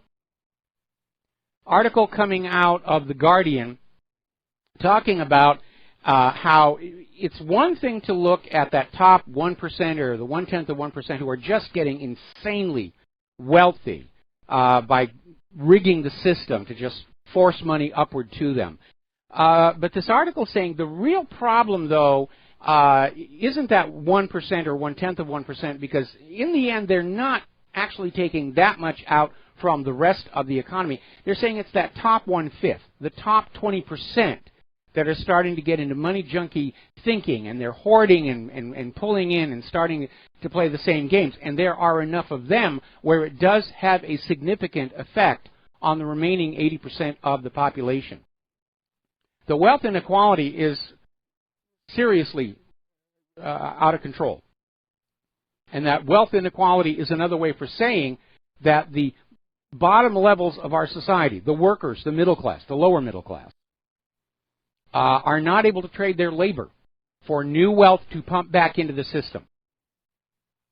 You cannot have an economy that's functioning with this much wealth inequality. It's heading for a crash. They're holding it off by just printing new money, which increases inflationary pressures. Everything they're doing is a patch. It's a Band-Aid. Nobody wants to actually look at the fundamental reasons why our economy is spinning out of control, because the money junkies make their money by an out-of-control economy. Over at the top of whatreallyhappened.com, up in that little gray submenu below the top, there's a link to the What Really Happened Banker articles all in one chunk. You may want to take a look through that. And it includes links to All Wars Are Bankers' Wars, the 11th Marble, and there are a couple of other articles in there that really look to the fact that the people who profit most from our economic system don't want a steady, predictable economy. They love volatility. They love chaos. They love to play the chaos for speculative gain. Wall Street's just this giant open-air casino, and it was not supposed to be that way. The idea was that you would go down to the stock market and you would invest in, originally, farmers' stock, livestock. That's where it got its name. And then when the stock grew up and was harvested, you would share in the proceeds from the sale. And when they started applying the same principle to business development, it was the same thing. You would invest in a company that was starting up or expanding, and when the company sold its product and made a profit, you would share in that profit. And that was how it was supposed to work. It wasn't supposed to be this, we're going to buy this stock today and then game the system so it goes up to $1,000 tomorrow, then we'll sell on out. It's called speculation. It's called gambling. And it has led to some of the worst economic disasters in our history, including the crash of the 1930s. 1929, actually. Now, further undermining the U.S. dollar's hegemonic domination of the world, apparently the Bank of Russia is going to test out blockchain technology for cross-border communication in the financial sphere with the member states of the European Union. Remember, they're starting to set up their own parallel systems to SWIFT. Now, SWIFT has, up until recently, been the system for global transfers of money around the world to serve business. But it's under U.S. control. And it's one of the things that allows the U.S. to have teeth in their sanctions, because they can go into that SWIFT system and simply say, you're cut off. And a lot of countries do not like living under that economic blackmail. And they're starting to set up their own parallel systems. And Russia, in fact, all of BRICS are doing just that. And this is the next step to set up the blockchain technology here. Now, turning over to the European Union, Angela Merkel had a little bit of a Freudian slip. And she was having a press conference with the Indian Prime Minister, Narendra Modi. And Angela Merkel spoke about German-Indian trade. Then she had to back up and say EU-Indian trade. And, of course, this is fueling Angela Merkel's critics, who say that she thinks Germany is actually in charge of the European Union now, meaning she is in charge of the European Union. And it would seem that the Freudian slip would indicate that as well. Meanwhile, Vladimir Putin decided he was going to take a poke at Angela Merkel and basically saying that Angela Merkel's recent outburst about not being able to rely on the United States anymore was an expression of her resentment over a limited sovereignty. In other words, Putin is poking fun at Merkel, saying that he, Putin, still enjoys the privilege of full sovereignty. He's not under any supranational organization. He gets to decide what's best for his country.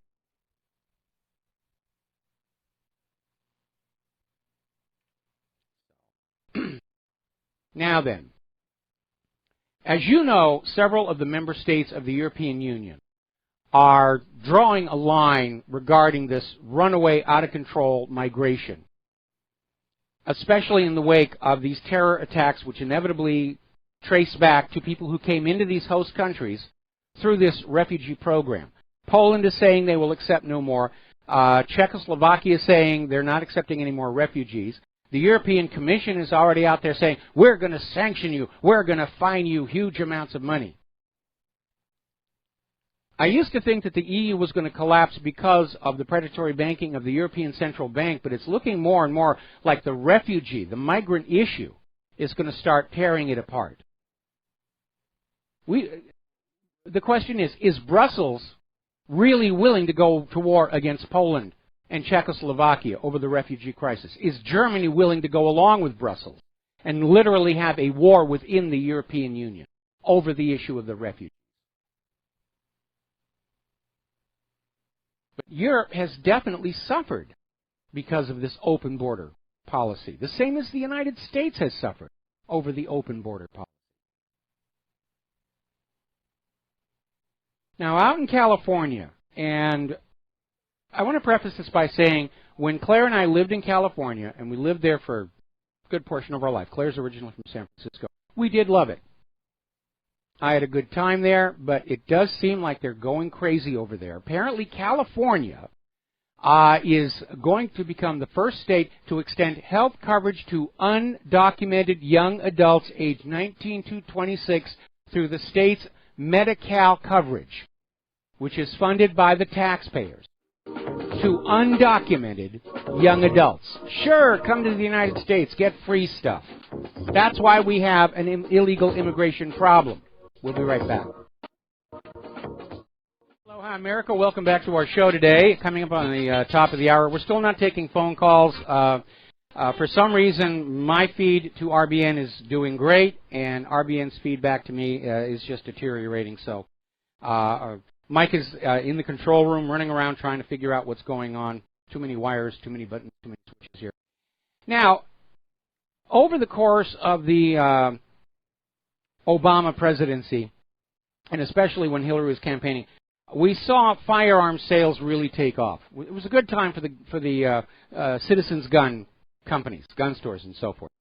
And the number of people filing for a firearm background check was often used as an indicator of public discontent with the politicians.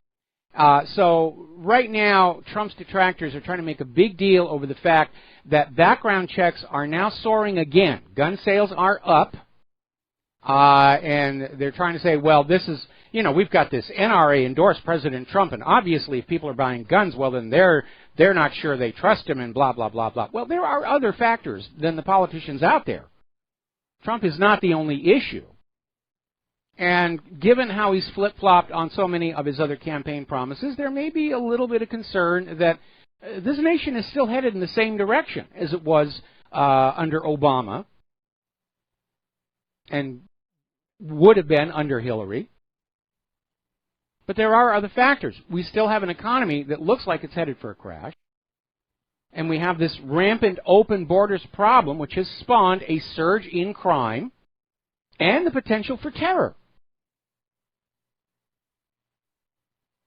Now, common sense gun policy is that in a nation where the police cannot prevent crime from happening, that citizens be allowed to have guns equal, if not superior, to those in the hands of the criminals.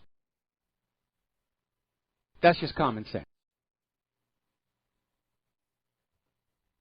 And again, I come from a time where having a gun was normal. Schools had shooting clubs. We take our guns to school, put them in the cloakroom, because on the way home we stopped by the garden, chased the critters off. There were no mass shootings. Of course, they weren't doping us up on ADHD medication either. I really think that firearms safety courses should be a part of school curriculum. Teach these kids something useful. At the very least, you're going to avoid tragic accidents. And there was a story about apparently some kid graduating high school got a gun as a graduation gift and accidentally shot somebody. Why? Because he didn't know gun safety. He hadn't gone through the course. You don't hand a gun, especially a loaded one, to anybody without first saying, do you know how to clear a gun? Do you know how to handle this thing safely? It's not a toy.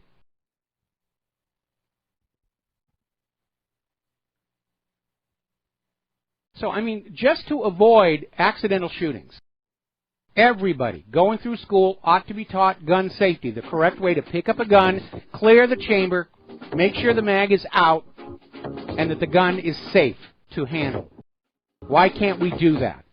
What is the opposition to that? We'll be back after station identification. Aloha, America. Welcome back to our show, hour number 3. We're still unable to take phone calls while we try and figure out where our technical issue is. I'm just glad that my words can get out to you reasonably intelligible, on the assumption that I'm actually making any kind of sense over here. Let's talk about the Paris Climate Treaty, Donald Trump, the backlash against him.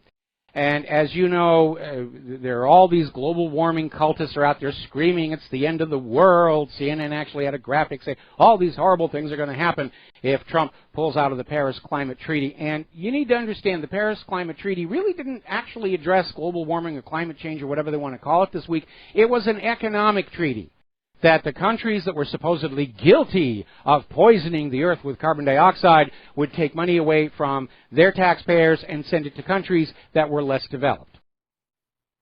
That's really what it was all about. And it was never actually ratified by the Senate, so it was not in effect. Pulling out of it doesn't change a thing. Now we're starting to see politicians come on out from around the world and saying, yeah, Trump was right to pull out, because basically this Paris Climate Treaty was essentially blackmail. It was extorting money under the threat of denouncing a country as being a polluter and a threat to planet Earth.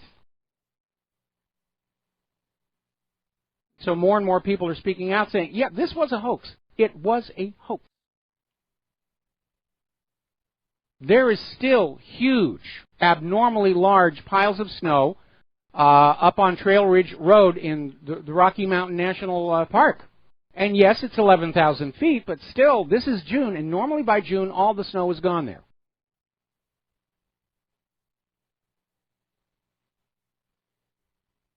Story coming out of Investment Watch blog. The Climate Accord was about banks, corporations, and bringing the third world nations and the U.S. to the same levels.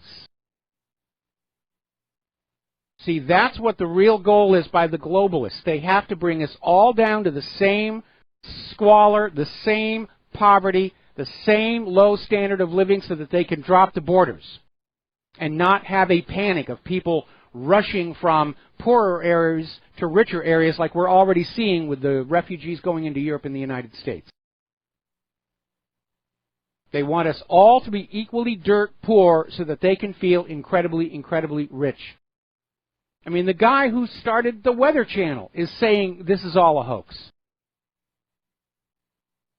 This is part of the globalist agenda. Al Gore has actually admitted the Paris Accord wouldn't actually solve the issue of climate change. It's just about moving money around. Margaret Thatcher actually said global warming provides a marvelous excuse for global socialism.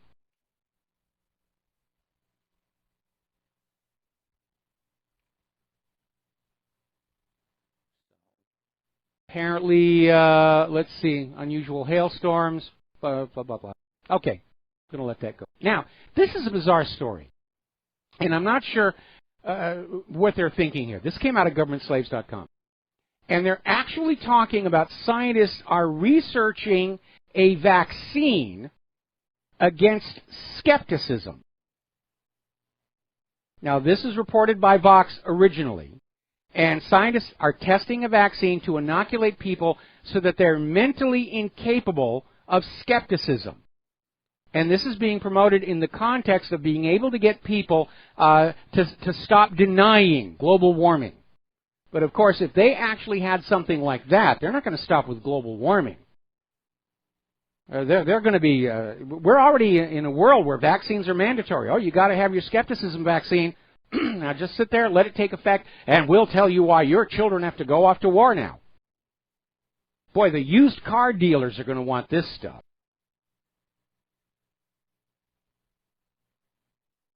It's amazing. It's amazing. We're beyond Brave New World in 1984 with it. Now, as you know, Theresa May, who earlier in her political career campaigned against government surveillance and champion of privacy and so forth, she's now out there with her call for a whole brand new internet that is built to allow government control and regulation. And a lot of people are saying, first of all, it's a knee-jerk response. It's not going to have any effect on terror whatsoever. And now, of course, the tech world is angry with her because they're talking about basically taking the internet away from the companies that have built it and operate it and give it to some government agency someplace. And it basically shows that Theresa May, like so many of the world leaders, is now realizing that in the age of the internet and the independent media, they cannot lie to their people effectively any longer. And because lying to their people is how they get stuff done, that is a major threat to their continued power and dominance over you. And again, if you've ever read my article, Of the Liars, By the Liars, and For the Liars, rulers lying to their people, there's nothing new. It's business as usual. It's been going on for thousands of years. Now, we're going to do a quick shout-out to our on-air affiliates who are just now rejoining our network. We're still not able to take phone calls. But we're talking about rulers who lie to their people. If you ever get a chance to visit Egypt, and you will see all these temples put up by Ramses the Great. And many of them are decorated with these tableaus of Ramses' victory over the Hittites at Kadesh. And it was so effective, that was the accepted version of history for a long, long time, that Ramses defeated the Hittites. Then archaeologists up at Kadesh found evidence that Ramses got lured into a trap by some Hittite spies, almost lost his army, and had to sign history's first known instance of a non-aggression pact. And then Ramses went back to Egypt, and knowing that the ordinary Egyptian people would never get up to Kadesh and find out what actually happened, he just used his temples, like the ancient Egyptian version of CNN, and just plastered on up there. We were victorious. We were great. We were wonderful. So rulers lie to their people. It's been going on for thousands of years. It's part of their toolkit. And if there's one thing that the internet and the independent media have done, is to take that tool away from them or seriously reduce its effectiveness. And now they're getting worried. They're trying to find out how can they take the internet away or shut it down or control it without violating all of their laws about freedom of speech and freedom of expression. And it is a bit of a conundrum, because the cat is out of the bag. Every attempt at filtering or blocking the internet has failed, because people who want to know the truth find ways around the blocks.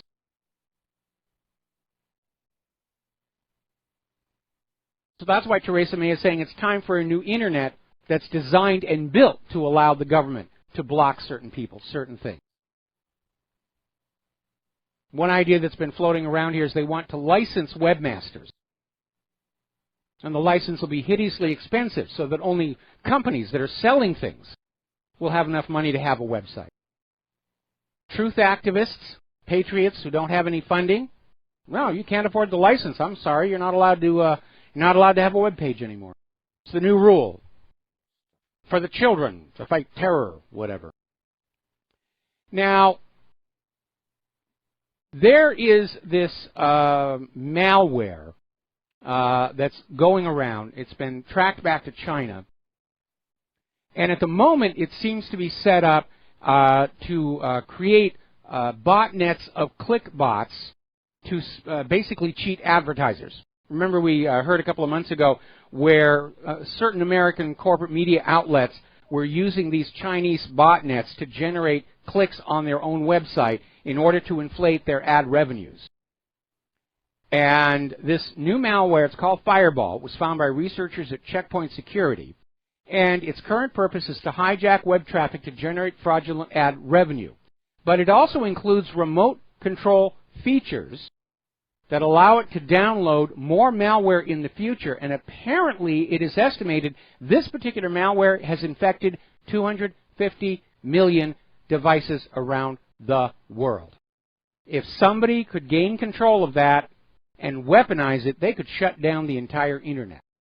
And we have talked many times in the past about a virtual 911, where the Internet gets shut down, and the government blames those evil Russian hackers, or those evil Iranian hackers, or those evil Chinese hackers, or those North Korean hackers. And they go off to war, and at the same time they don't have to worry about those pesky Americans sending messages to each other expressing their doubt about the official story. We are dealing with some very desperate people. The promoters of the New World Order, the global government, the global war, they have spent years working on their plans. They've spent billions, if not trillions of dollars. They're not going to give up.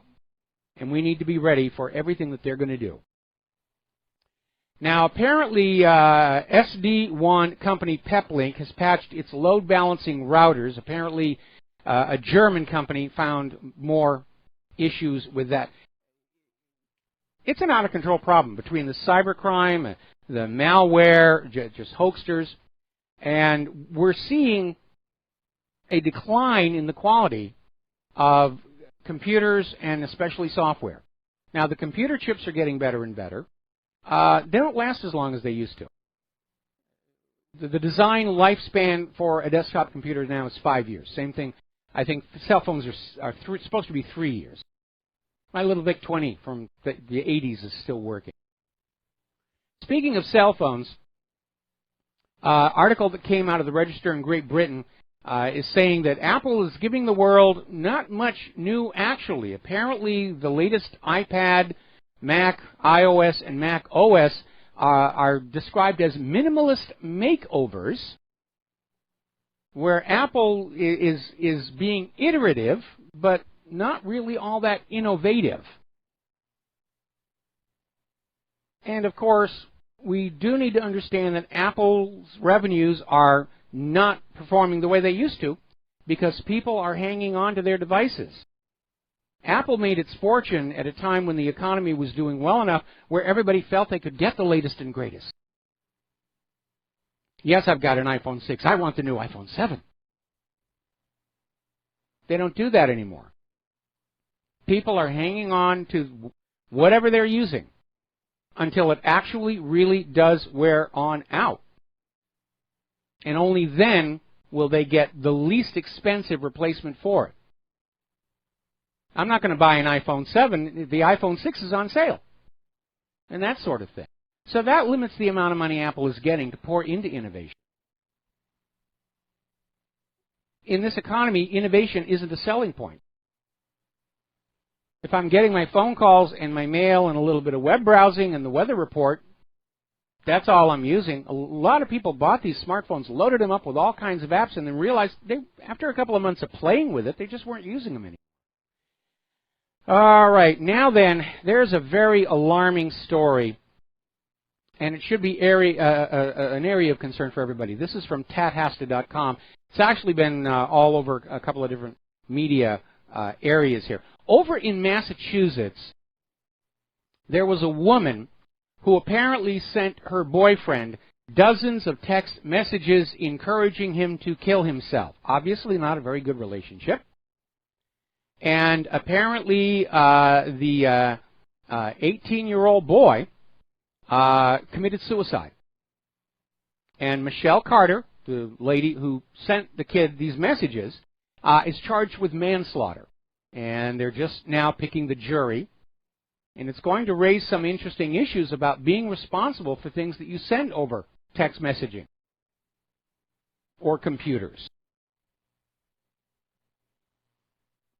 My question is, was this woman on prescription antidepressants?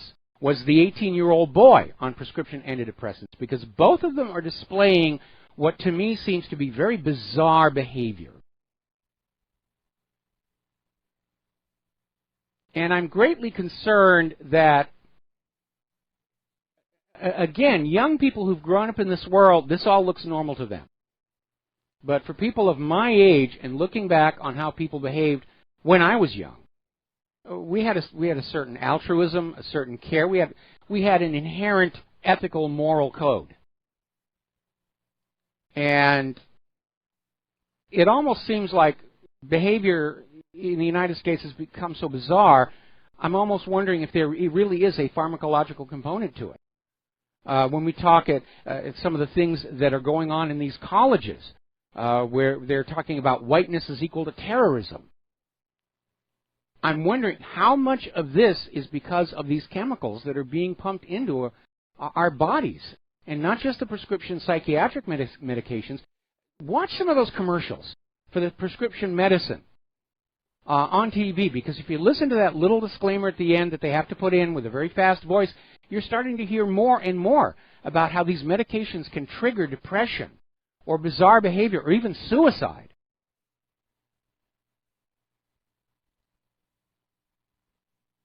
Every time I see what I consider to be bizarre behavior, I have to wonder, what medications were these people?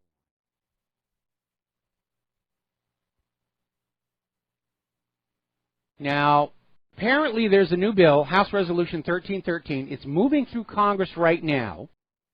And basically, if it passes, and if the Senate votes it through and Donald Trump signs it into law, it would allow companies to require you as an employee to undergo genetic testing and enroll in a mandatory vaccine program, or they will have the legal right to fire you or simply refuse to hire you in the first place.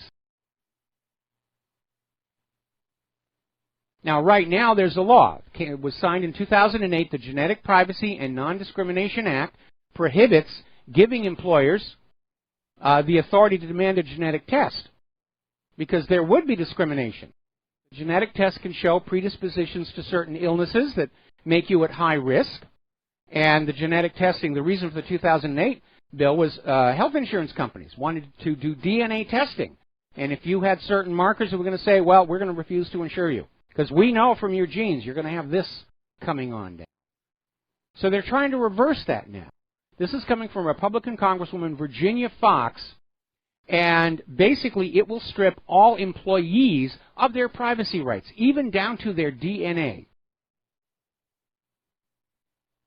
They're actually calling this bill the Preserving Employee Wellness Programs Act, which is another reminder that you should never listen to the title of a bill and assume that that's what it's actually about. Now, apparently out in Los Angeles, there is a mumps outbreak among gay men.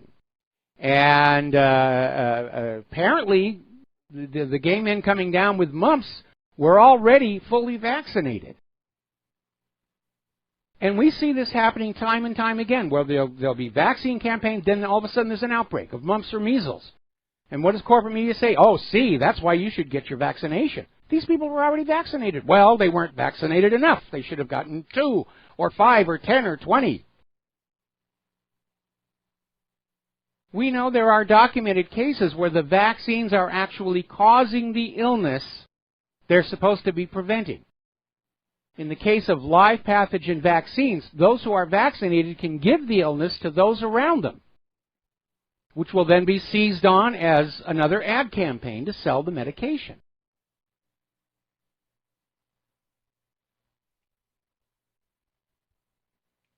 What a crazy world we live in. What a crazy time we live in. Now, apparently over in South Sudan, they had a measles vaccination campaign and it was botched horribly. Apparently 15 young children, as young as 12 years old, died of severe sepsis toxicity. Apparently, the procedures were just not being followed. They were using one syringe for all the children. The vaccine was stored without refrigeration the entire time. 15 kids have died here. Meanwhile, over in Germany, well, actually, we're coming up here on a commercial break, and we're going to see if maybe our connection is good enough where we can allow some phone calls for the last part of the show.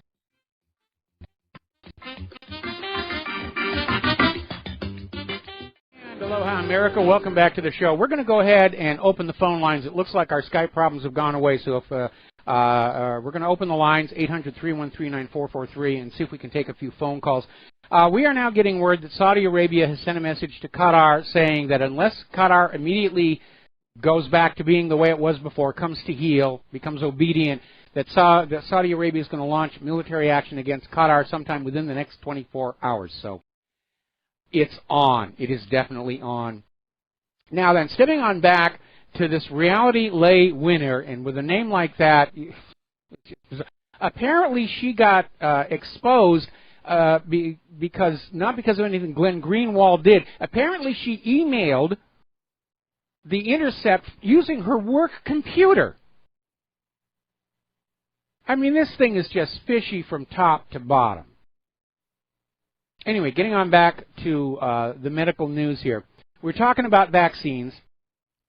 And you know that there are now published reports showing that autism risk is 420% higher in vaccinated children versus non-vaccinated. The numbers are in. And still, Germany is planning to move forward with a program that will fine parents $2,800 who refuse to get their children vaccinated.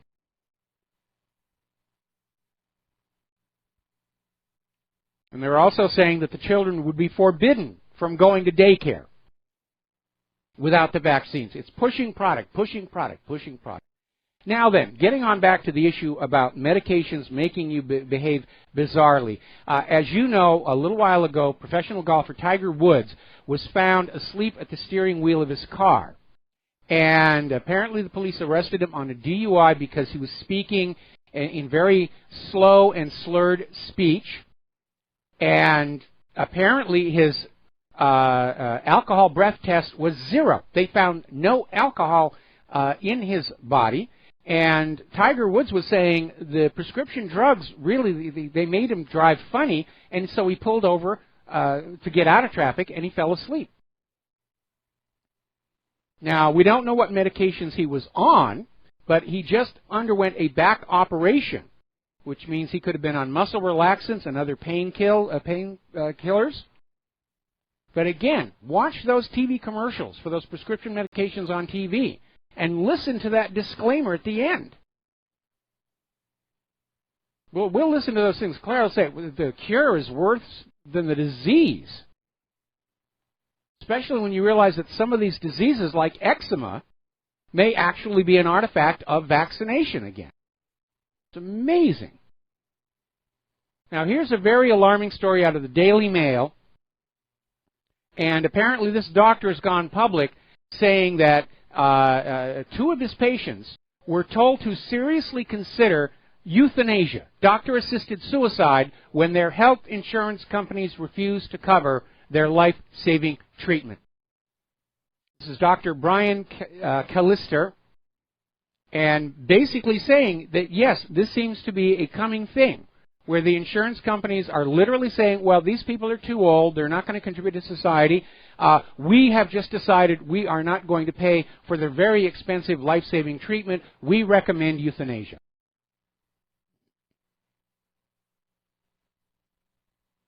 Boy, right out of Logan's Run. Another little story here. This is from the Daily Mail in Great Britain.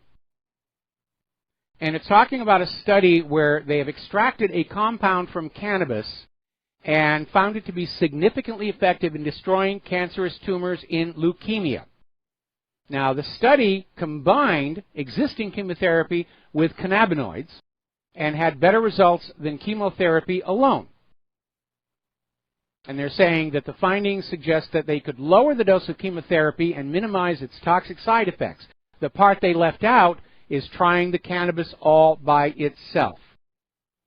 They want to protect the medical industrial complex. Yes, you're going to buy your chemotherapy. We're not going to do as much of it because we're going to let you have the cannabis. We'll charge you more for the less chemotherapy. But that's what it's all about, protecting the money, protecting the corporations, protecting the business. We live in a world where all of our leaders view corporations as much more important than human beings. We'll be right back.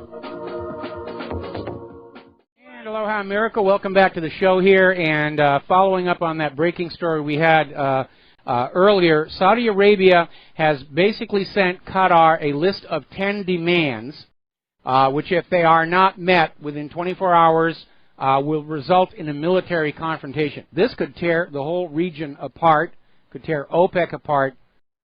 This is not feeling like it was well planned out.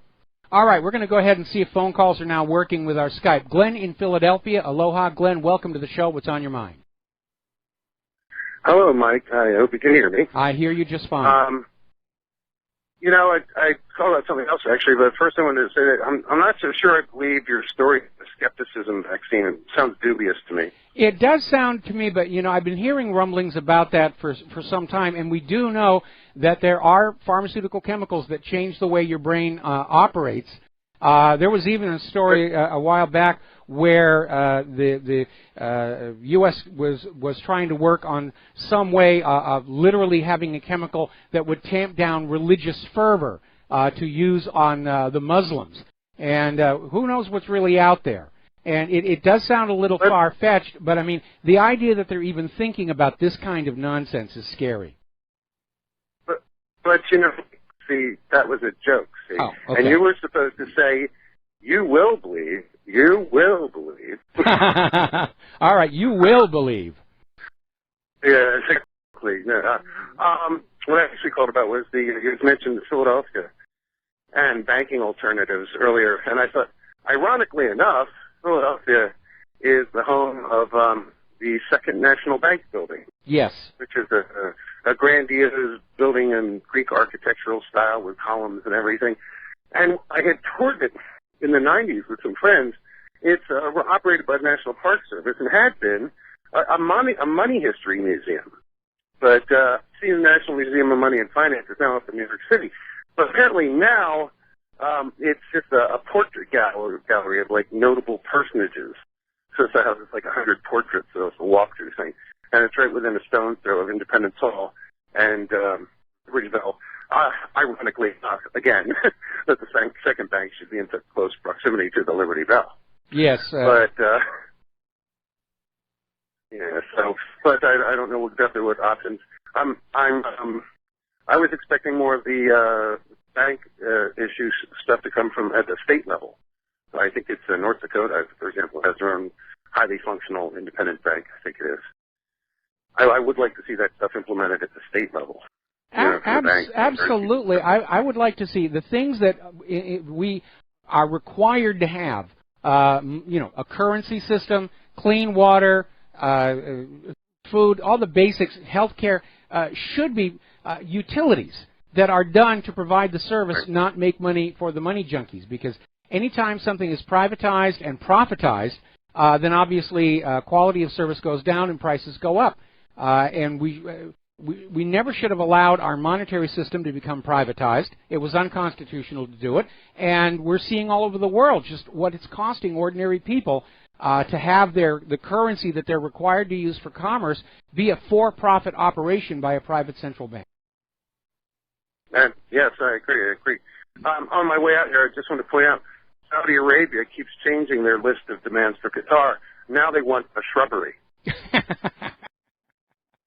All right, well, we'll have to get them a shrubbery then. All right, thanks an awful lot. We're going to switch over to Arthur in Massachusetts. Aloha, Arthur. Welcome to the show. What's on your mind?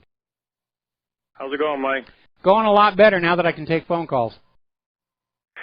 Yeah, I'm a listener for about 2 years or something, and I'm very impressed with your show. and I listened to Alice Jones before that. Recently, I've had a problem with something you were talking about. I wish I could remember this guy's name. I had it written down in an email to myself, and I can't seem to find it. But it doesn't matter. It's one of your regular callers, and he was bringing up stuff about Stalin. It doesn't matter who it is. And you know, historically, what the communists did to to the people they ruled under. I mean, this is, never mind the Chinese communists, this is just the Russian communists. Yes. And I have discovered on the web stuff like the I'm going to try to say this right, Holodomor. The Holodomor. I think you say it with a guttural, sorry? Holodomor, I believe, is the pronunciation. Yeah, I think you say it with like a guttural R if you're from the region. It has that. And I have that as really the primary thing. That's something like 4 million people. Yes. That were, and it's not just the, it's the method by which they were deprived of food. And the whole thing, of course, was covered up by our own Western media. Yes. And there's a similar, similar crime. I mean, it's actually nothing in the numbers, but I'm just saying in the fact that it was covered up, the Caton Forest massacre. Well, which is actually several different. I'm sorry, go ahead. Yeah, I was going to say, there are all kinds of genocides throughout history which are basically marginalized in order to keep the focus on what was alleged to have happened during World War II for Israel's political gain. I mean, look how hard Israel has fought against recognition of the Armenian genocide. There was a horrible genocide in Cambodia within recent memory. But these are all just sort of sidelined here because the only genocide we're supposed to remember is the one that was supposedly perpetrated against the Jews by the Nazis. Absolutely. No, my point is that you seem to I'll say minimize or I'm looking for another word, but you're saying that communism, I don't want to say you're saying communism is great, but that you seem to support it a little bit. You say, you were just quoting Lenin 2 days ago or something. I forget what the quote was. I was just listening to it last night. It was in the last 2 days. Well, first of all, I'm not saying the communists were doing a good thing. In fact, they made an absolute mockery of the Marxist vision. And I've been very critical of Stalin, especially over that adventure with Lysenkoism. The Lenin quote that I used a couple of days ago, and I used it earlier on today's show, is that Lenin predicted when Western capitalism failed, it would devolve into fascism to protect the wealth and privilege of those at the top. And it was an accurate observation, and we are seeing that happen. But no, I'm not a big fan of the Soviet Union. Okay, but I'm just not sure that, I just wanted to make sure that we're perfectly clear about what the level. Lenin himself was in, what happened under Lenin was really, I think of equal, the murders, on his own people. I mean, it's something else, like, the American Indian was wiped out by white people coming across this country, but it wasn't white people killing their own. I'm not trying to say that makes it okay. Excuse me, that's the worst genocide of all. Hang on. You're working from the assumption that the population of the Soviet Union was all homogenous. And no, they weren't. Right. The Soviet Union was built up out of small disparate groups, many of which had ancient racial animosities, and those who were in power basically carried through on that. Stalin, when he was filling up those gulags, it wasn't just automatically anybody who disagreed with him. He targeted specific ethnic groups for dispossession and removal. So I think you're oversimplifying what was going on. And I'm with you, it was all a very, very bad thing to do. But it was hardly confined to the Soviet Union. It has existed throughout history. It's just in our corporate media, the emphasis is always being put on World War II. Again, because Israel's justification for having stolen Palestine rests on that story. It's their political foundation. No, I understand that. That's kind of been blown up like a balloon, where all this other stuff has been swept under the rug. But all I can say is, I just wanted to make sure we were straight that communism under Stalin was a horrible, it was great for some people, but for a great piece of the population, it was death, and I think he taught Hitler how to have a concentration camp. He's the guy that showed Hitler all the tricks. I mean, wait a minute. Yeah. You seem maybe to that's a rumor. I'm not speaking. I think that's a rumor there, because don't forget, Stalin and Hitler were enemies. Hitler did invade the Soviet Union. Before they were enemies, they were friends. Remember? And I'm not saying that I know this for a fact, but I've heard the rumor. Okay, well, okay, Arthur, I'm going to let you go here because you're doing a lot of guessing and bygoshing, and you don't really have a factual basis here. So thank you very much for the phone call. We're going to switch to Brendan in San Francisco. Aloha, welcome to the show. What's on your mind? Hey, Mike. I'm just wondering what your take is now that we have time to look back and reflect on Glenn Greenwald and Snowden, and if they are in fact gatekeepers and some of the business dealings of Greenwald with eBay founder. Have you any thoughts on this? Have you looked into this, or because I'm hearing some things that maybe he is not all that he's cracked up to be? Well, I've been seeing some of these things out there. I think somebody said that WikiLeaks has actually posted some kind of a reward. Let me scroll on down to that here. And WikiLeaks offers $10,000 reward to expose the reporter. I'll have to look at that. As far as the current situation with this reality lay winner, I think Glenn Greenwald got played, and they were trying to burn him, saying that he outed his source and burned it. But now it's come on out that she made the idiotic mistake of sending this information to him using her work computer, which obviously is going to be monitored. It was a secure environment. So I don't know. I think Glenn Greenwald got played on this one.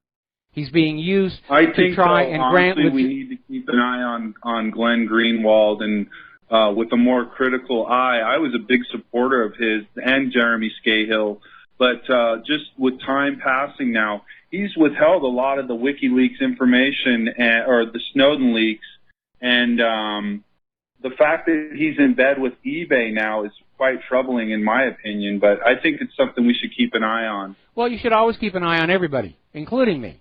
That's part of being a skeptical audience. Keep an eye on you, Mike. Yeah, you. Oh yeah, I've got shifty eyes here. So anyway, I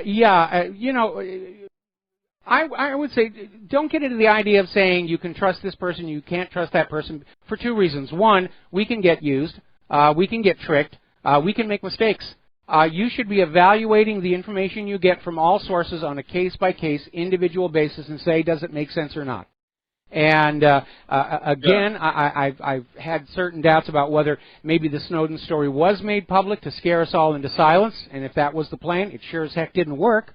But again, as far as the current situation, I think this reality lay winner was an attempt at a psyop to leak out this NSA document, which doesn't really prove anything. It's just more allegations, but leak it out in a way where people would say, oh, if it's being leaked, it must be true. No, it isn't. It's just another psyop. Okay? If you see it on corporate media, I think you just have to assume that it's exactly the opposite of what they're saying. Well, she's getting a lot of coverage. My default. I mean, they're really pounding on the coverage. I mean, she's, every hourly cycle they're doing the story about how she's going to be charged with espionage for sending out this information, and maybe they're trying to issue a warning for other people working for the government to mind their own business. But when you look at how dumb she was, first of all, I mean, the lady seems to be a little, have some issues, and then to use her own work computer to send out the emails, that shows a lack of forethought. And again, it smells funny. It really does. Anyway, Brendan, going to let you go. She's been hanging out with the Clinton crew, I guess. Thanks, Mike. Apparently, she was a Bernie Sanders supporter, but again, the story just feels dodgy to me. And again, there is nothing in this NSA document that actually has any evidence whatsoever.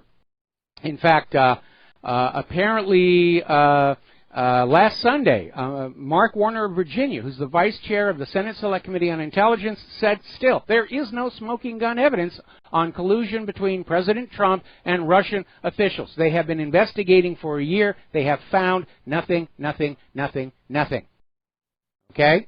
Meanwhile, there's all this evidence. There's all this evidence of collusion between Secretary of State Hillary Clinton and Russia. There's the Uranium One deal, and nobody wants to go near it. This lady has the blackmail goods on the entire government. They are absolutely scared of her. Yeah, and, just to kind of bring it all back around, there's a total information overload, and there's a gentleman that wrote an article saying, at some point we just shut off because there's so much every day, and I try to keep up with it, but man, oh man, I need a break. But it's just nonstop garbage, and my filter just gets clogged, and I'm like, I just want to shut it off, but I think that's where I'm at.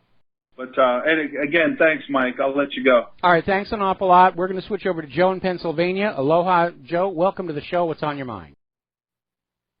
Yeah, hi, Mike. I work a lot, so I'm out of the loop on a lot of things. I wanted to ask you a question about what's going on with. Remember the Glass-Steagall firewall that separated the banks, investment banks, from blah blah blah or whatever? What's been going on with that lately? Has there been any progress in that? No, there's been a lot of talk about it. There's a lot of talk about new regulatory reform. Wall Street is still lobbying as far as they can for the chains to be kept off, and it is rather absurd to see these same banks that are paying these huge settlements when they get caught laundering drug money or cheating mortgage holders or all the rest of it, and then they turn around and say, we don't need new regulation. We're fine just the way we are. Again, getting Wall Street under control was one of the issues that Donald Trump campaigned on, and we would certainly like to see it happen. We do need to have Glass-Steagall brought back so that these Wall Street money junkies, if they want to play these high-risk gambles, they're using their own money. And Glass-Steagall was passed in the wake of the Depression of the 1930s because what really allowed the crash of '29 to get out of control was that these banks were using their customers' savings money to try and prop up their failed positions, and then they lost it all. And that's why Glass-Steagall was passed. But unfortunately, it was repealed in the 1990s. And the banks went back to playing the same high-risk venture with depositor money, and that's when the mortgage-backed security fraud collapsed. The damage was everywhere. Yeah, I went over to a federal, credit union here locally. I got out of the big investment banks for that reason. And one more thing, just let you go. I sent you an email about Putin and the edited out comments about. All right, I'll take a look for that. We have to let you go. We got to take a break for commercials. We'll be right back. Aloha, America. Welcome back to the show here. And last segment of our program today. Boy, there is so much going on. I identify with that last caller was just saying the information, there's so much overload. And you do have to pick and choose. And we do that here. We make an arbitrary decision, what we think is important for people to be knowing about the war zones and so forth. And we can't cover it all. We do try and cover as much as we can, especially at the website. We cannot cover it all. There is too much going on.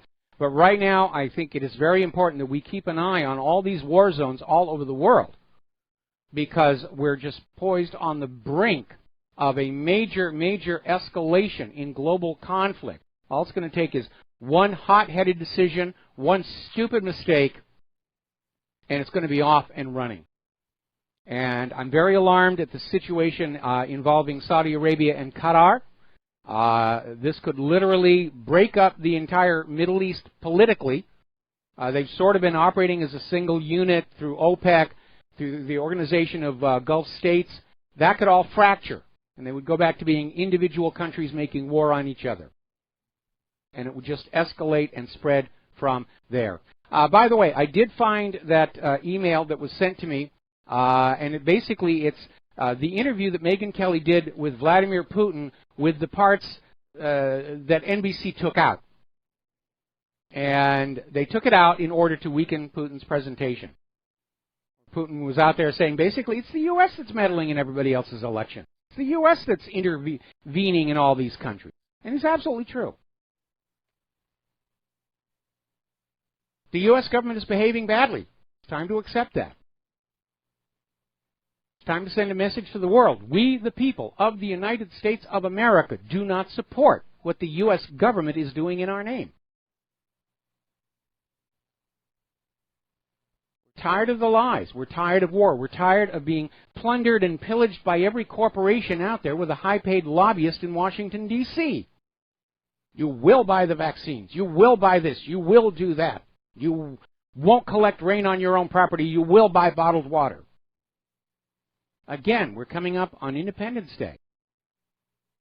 It's time to start thinking why it was named that and looking at the actual circumstances that led to the American Revolution. And no, it wasn't tea in Boston Harbor.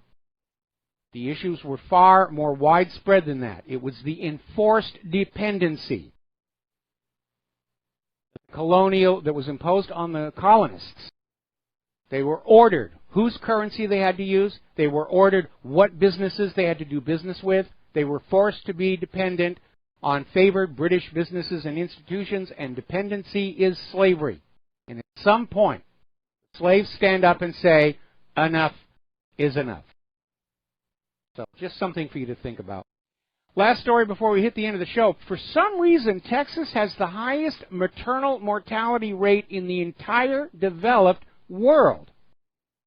Apparently, the rate of pregnancy-related deaths is skyrocketing down there, and nobody's really sure why. It's the highest in the U.S. and in the developed world.